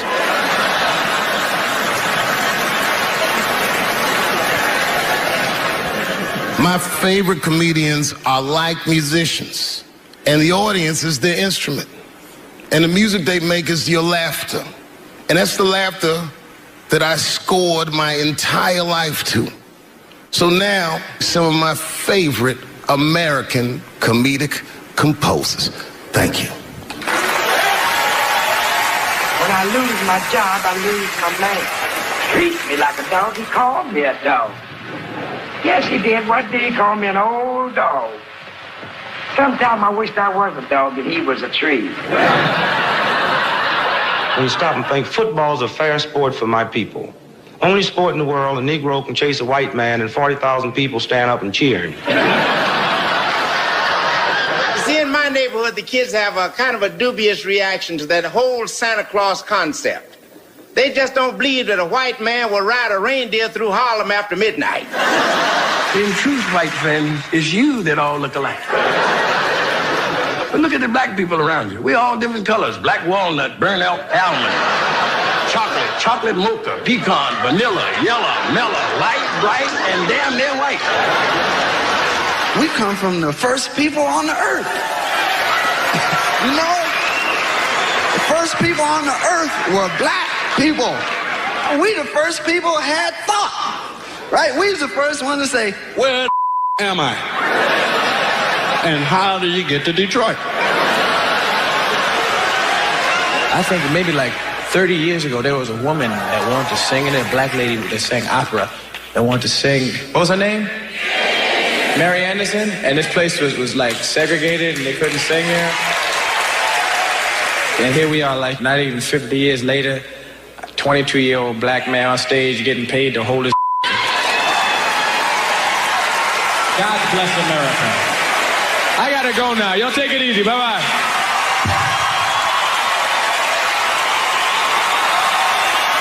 Janelle Monáe, Will Smith, Common, Gladys Knight, and John Legend when we continue. Yeah, man. Well, you ladies are right. To be honest with you, your lives look terrifying to me. They do, man. I know nothing about being a woman, but I know fear. Yo, I used to live in New York when I was 17, and I couldn't even pay my bills. You know what I did to make money? I used to do shows for drug dealers that wanted to clean their money up. One time I did a real good set, and these motherfuckers called me in the back room. They gave me $25,000 in cash. It's probably 18, 19 years old. I'm scared. thanked them profusely. I put that money in my backpack. I jumped on the subway and started heading towards Brooklyn at 1 o'clock in the morning. Never been that terrified in my life. Because I never in my life had something that somebody else would want. I thought to myself, Jesus Christ, if motherfuckers knew how much money I had in this backpack, they'd kill me for it. And then I thought, holy shit. What if I had a pussy on me all the time?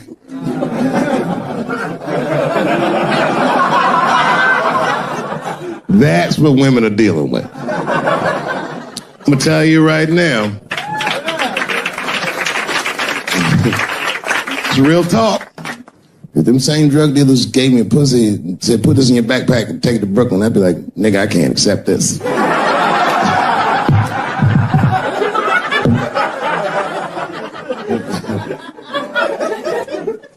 I empathize, man, you know. Everybody gets mad because I say these jokes. But you understand that this is the best time to say them. More now than ever. And I know there's some comedians in the back. Motherfucker, you have a responsibility to speak recklessly. Otherwise. New York Times said that Louis C.K. jizzed on his own stomach. You know, I've busted a lot of nuts in my day. None of them were newsworthy. Shit was really gross, because they didn't just say it like I said it. They didn't just say jizz on the stomach. They said it in that fucking Pulitzer Prize winning style that the New York Times has. It was very descriptive, like, you know what I mean? Louis C.K.'s semen shot out like a volcano of misogyny, slowly drizzling down like lava, covering his freckled penis as it slowly dripped to a fiery crown of red hair. So, Jesus Christ, I'm trying to eat some huevos rancheros and these niggas is...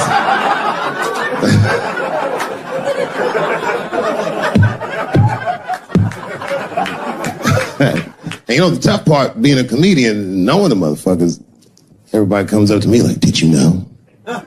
Did you know what Louis was doing? No, bitch, I did not know. The fuck you think we talk about at the comedy club? Hey, nigga, how was the weekend? Great, man. I was just jerking off and faces and coming on my own stomach, having a good time. You know how this business is. No, I didn't know.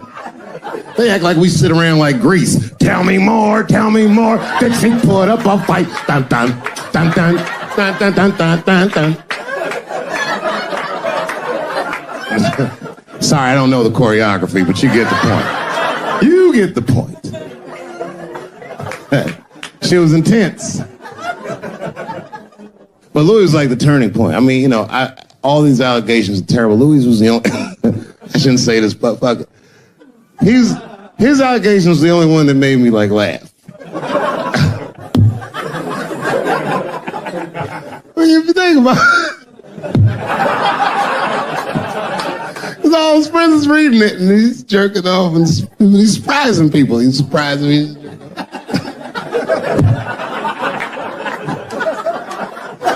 I just picture all the comics in comedy just reading it like, what?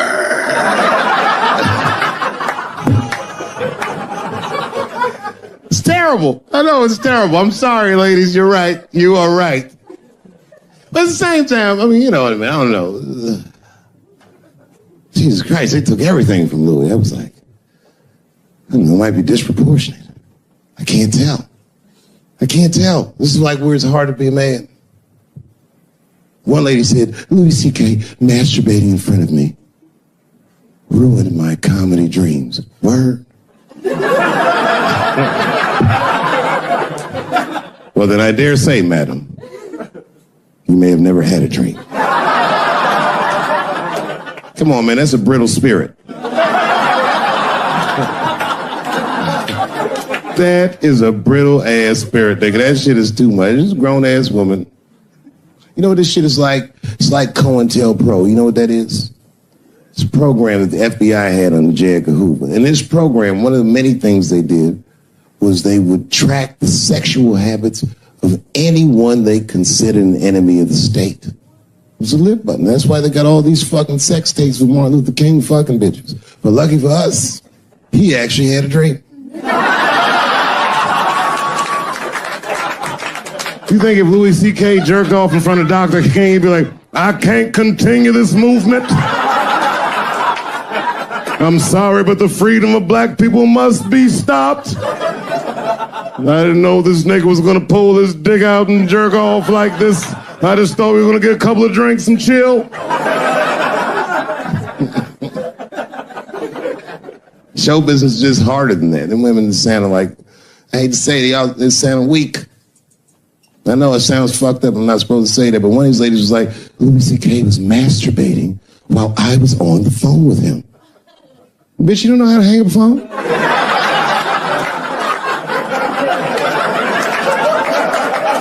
How the fuck are you going to survive in show business? You know what I said? That's all I said. First of all, I'll tell you right now what I said. And I will tell you that this was not a joke. It's a true story. And I just happened to tell it. All right, what happened was I went to a gallery party, all right? I don't know who in here has ever been rich before, but these are very nice parties. Wine and cheese and ball of conversation. And there was a few eccentric types, one of which was a very wealthy man that happened to be wearing a dress. I don't know what you call him, man. This is a tranny or a drag queen, perhaps. Whatever it was definitely a man. And this man was definitely on drugs. I don't know what kind of drugs he's on, but I knew he had too much. He didn't look good. It's like this. He's like, he looked sick. And all his friends were standing around him, concerned, trying to revive him. I don't know whether it looked like some kind of gay CPR. There was fanning and shit.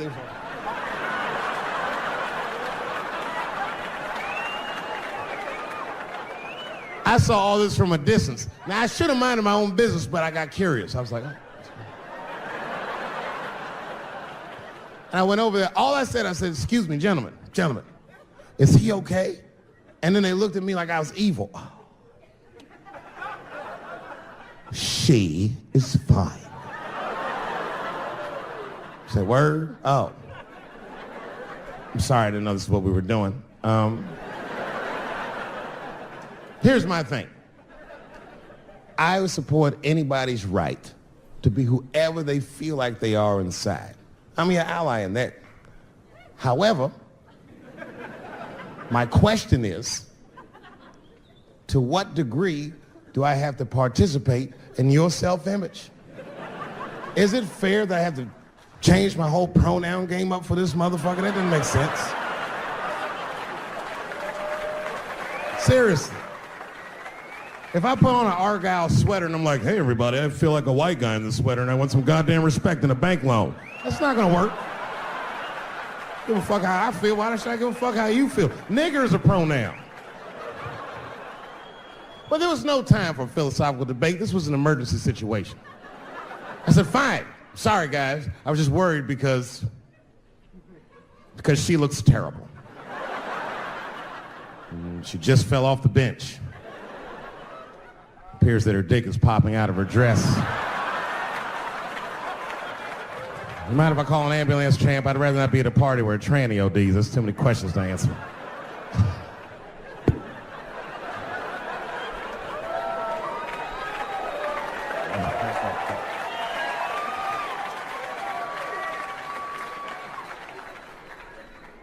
Okay, I've been through this before. I had a friend from high school. Now, in high school, this guy was a thug, right? He was a fucking dope boy. He did it all. He's a wild dude. People used to be very scared of him. And then after high school, word on the street was he'd come out the closet. I personally didn't believe it. I bring him up because last year, he calls me out of the blue like, yo, what's up, man? I got your number from so-and-so, and I heard you're going to be in New York doing a show. Could I get some tickets? I was like, fuck yeah, get some tickets, man. How you been? He said, well, we'll catch up at the show, man, but yo, I appreciate it. I'll see you soon. I said, all right, man, take care. And I was about to hang up, and I couldn't resist. I was just like, hey, nigga, I heard you was gay. What's going on with that?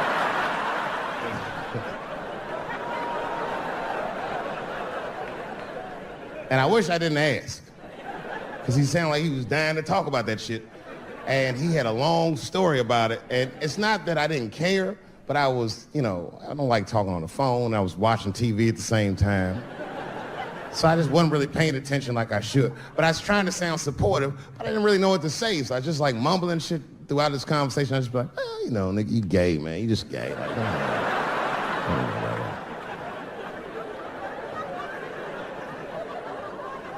This went on for a while, and then finally I had to say something like definitive to get him off the phone. And I was like, hey, man, you know what? Don't let people get you down, all right? And the next time someone tries to make you feel bad about yourself, just remember, everybody fucks funny to somebody.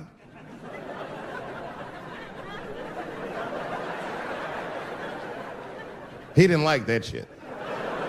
He's like, what the fuck does that mean? I said, huh? He said, you saying I fuck funny, motherfucker? I said, no, that's not what I'm saying. I'm saying everybody's different. He said, you ain't say different, nigga. You said funny. What's so fucking funny about the way I fuck? And I said, hey, man, I fuck feet. He said, what? Oh, this is not a joke, ladies and gentlemen. I get women to squeeze their feet together like this, and I fuck them right in that little space in their feet. But you can't build a community behind that shit. There's no flag for us. That shit made him laugh. And the next day, after the show, I saw him backstage. He was like, yo, what's up, man? I'm like, oh, shit, what's going on? And he had his buddy with him. He goes, Dave, I want you to meet Manuel.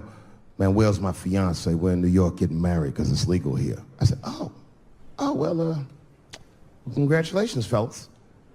And Manuel was like, gracias. And he went to go get some drinks. And then my buddy looked at me, he was like, so Dave, what do you think? And I started mumbling again. You gay, nigga, you know, just gay. He said, yeah, I'm a little nervous about getting married, man. It's a big step. I said, yeah, it is. It's a big step. He said, well, you've been married for a while. You got any advice for us? No, I'm married to a woman. Sorry about that. And he corrected me. He said, no, you married the person that you love. So it's essentially the same. I said, you know, man, the problem with that statement is that it makes the assumption that I love her. But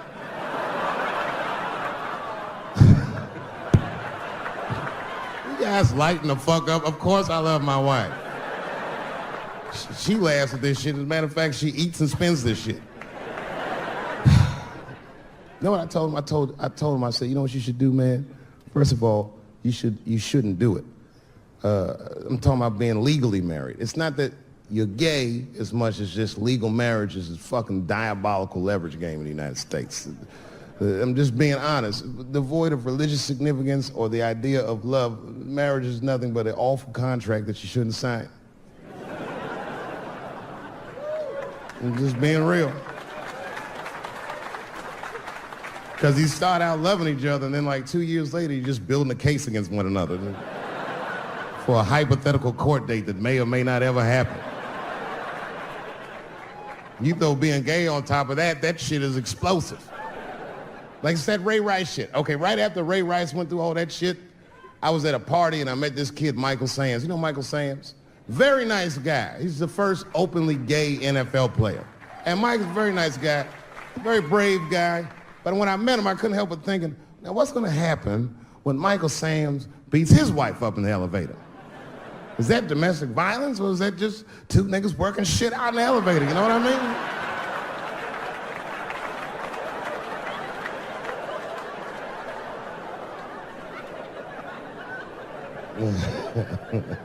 Anyway, I give all married men the same advice, gay or straight. Get a dog. His dog will love you all the time, but she's not going to. It's real talk. I didn't even know about dogs, and my kids got the dog. They brought him home from the shelter, and I didn't even want him. They were like, can we keep him? I said, nope. I said, where'd you even get this dog? They're like, we got him from the shelter. I was like, ugh. Probably something wrong with him.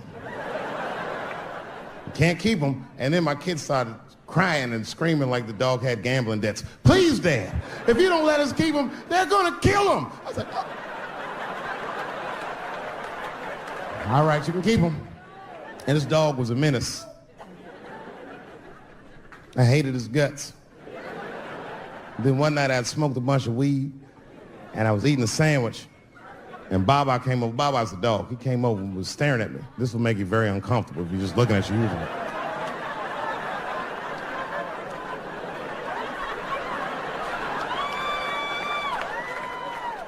I had to give him a piece of my sandwich so he'd go away. And that's how we became friends.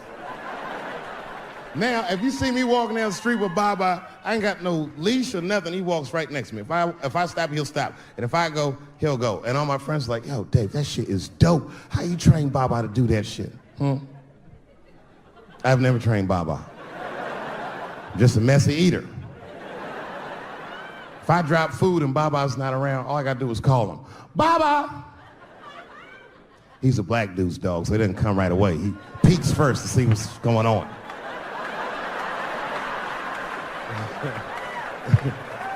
I gotta tap my foot so he can see the food. Over here, little buddy. And he's like, thanks, Dave. They'll come get it and run off. My wife's friend, Stuart, told me that. My wife has a lot of gay friends. Stuart's their leader. She has a lot of gay friends. And I don't like them. Not because they're gay. I'm just judging them on the merits of their character. They're just not nice dudes. They're rude house guests. They're sitting on my couch, giggling with my wife, eating my mother macaroons. And I come in, they act like the party's over. Hey, Stuart, what's going on? This guy talks to me the way a cat would speak if a cat could talk. Hi, David. He always must have some kind of gay political argument. The last one was about a petition in federal court to take the words husband and wife out of the law. I said, well, why would you want those words out the law? He said, because it discriminates against same-sex couples. I was like, niggas, please save me the semantics. Just trust me, take your chips and get the fuck out of the casino. You're about to crap out. Go outside, talk that over amongst yourselves, and whichever one of you is gayer, that's the wife. I've never seen somebody in the office so high with the most just basic fucking solutions. We should not let any more Muslims in the country till we can figure out what's going on. Did he just say, figure out what's going on? Who doesn't know how to do basic math? Let's count it out. There's been 17 mass shootings in the United States. 4 of them were done by Muslims. None of those 4 Muslims were from any of the 7 countries in your stupid-ass original band. The other 13 shootings were done by the Tiki Torch whites. And you don't see me trying to ban white people from the show to keep the rest of the audience safe. It's a fucking terrible idea because it's mean and it's racist. And most importantly, if there were no white people here tonight, I might leave this bitch with $1,800. This man needs to realize that we all need each other. And that's why we will never, ever be able to beat China. Because everybody in America is racist and everybody in China is Chinese. This guy, R. Kelly, got another sex tape out now. This guy makes more sex tapes than he does music. He's like the DJ Khaled of sex tapes. Another one. Like, damn. The new one's so bad that they didn't even show it. 16 times the girl's age was mentioned. Isn't that crazy? This motherfucker is an idiot. He was fucking her like, yeah, this is the best 14-year-old pussy I've ever had in my life. And she was like, you like this 14-year-old pussy? He's like, oh, yeah, I love this 14. I'm like, man, you need to shut the fuck up. You got to give your lawyer something to work with. You're supposed to be on the tape like, this is the best 36-year-old pussy I've ever had in my life. And then your lawyer can be like, Your Honor, clearly my client thought that this woman was 36. As he mentioned some 16 times in the tape. They gonna know you lying though, you know what I mean? Everybody knows no such thing as good 36-year-old pussy. It is wild, bro. Where you from, man? Where you from? New York. You from, what, Manhattan? Brooklyn. You are from Brooklyn, aren't you? You look like you can rob somebody with a hammer.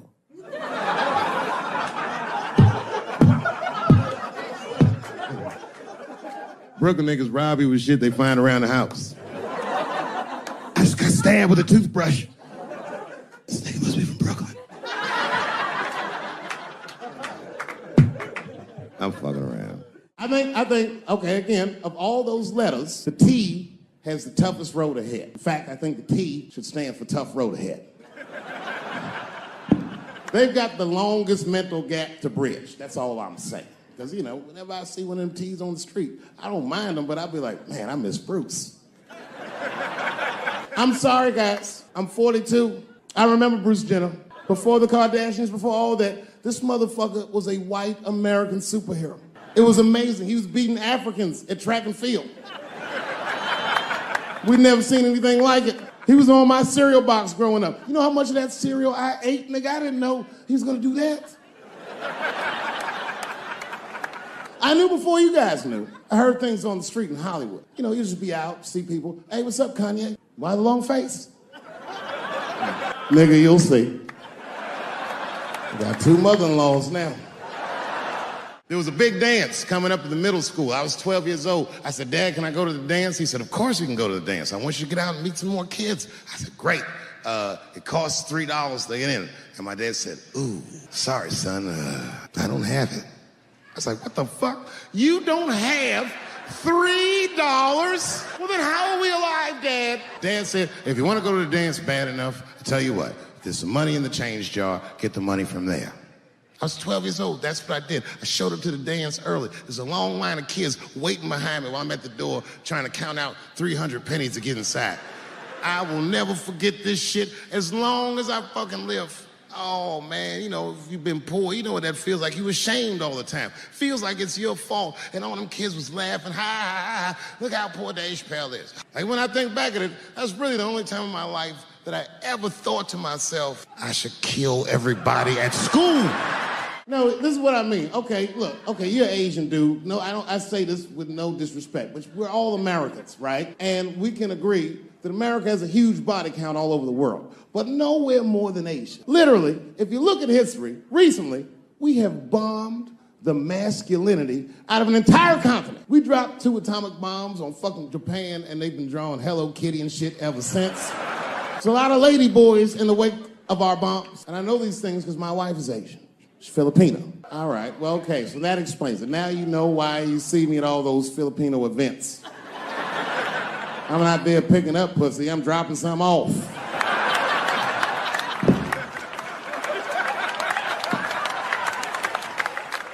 I take my wife to all that shit. I took my wife to see Pacquiao fight Mayweather. We sat ringside, okay? That was a quiet car ride home. That's what that was. That's my problem. I can't handle pressure. Sometimes pressure make me talk different. I'm serious. You ever have like that social pressure? You ever talk to somebody who's fake and they make you fake? Like, that kind of deal, like, hey, how you doing? You're like, fine, how are you? And you're like, I don't even talk like that. I get sick of that shit. I do. It just makes me sick. Sometimes I'll talk crazy just to make myself feel better. You ever do that? Just start talking like crazy. Like, you ever hear this voice? Man. That's how bad guys used to talk in the 40s.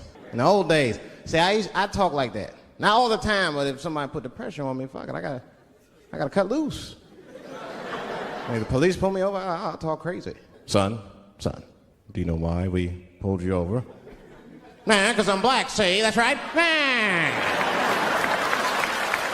It's not illegal to talk like that. How do they know I don't talk like that every day? Stop talking like that. Stop talking like white copper. Nah. I see my age in my children. I came home from the road. This is not long ago. I've been gone for, if you can picture, I was gone for weeks and weeks. And when I came back,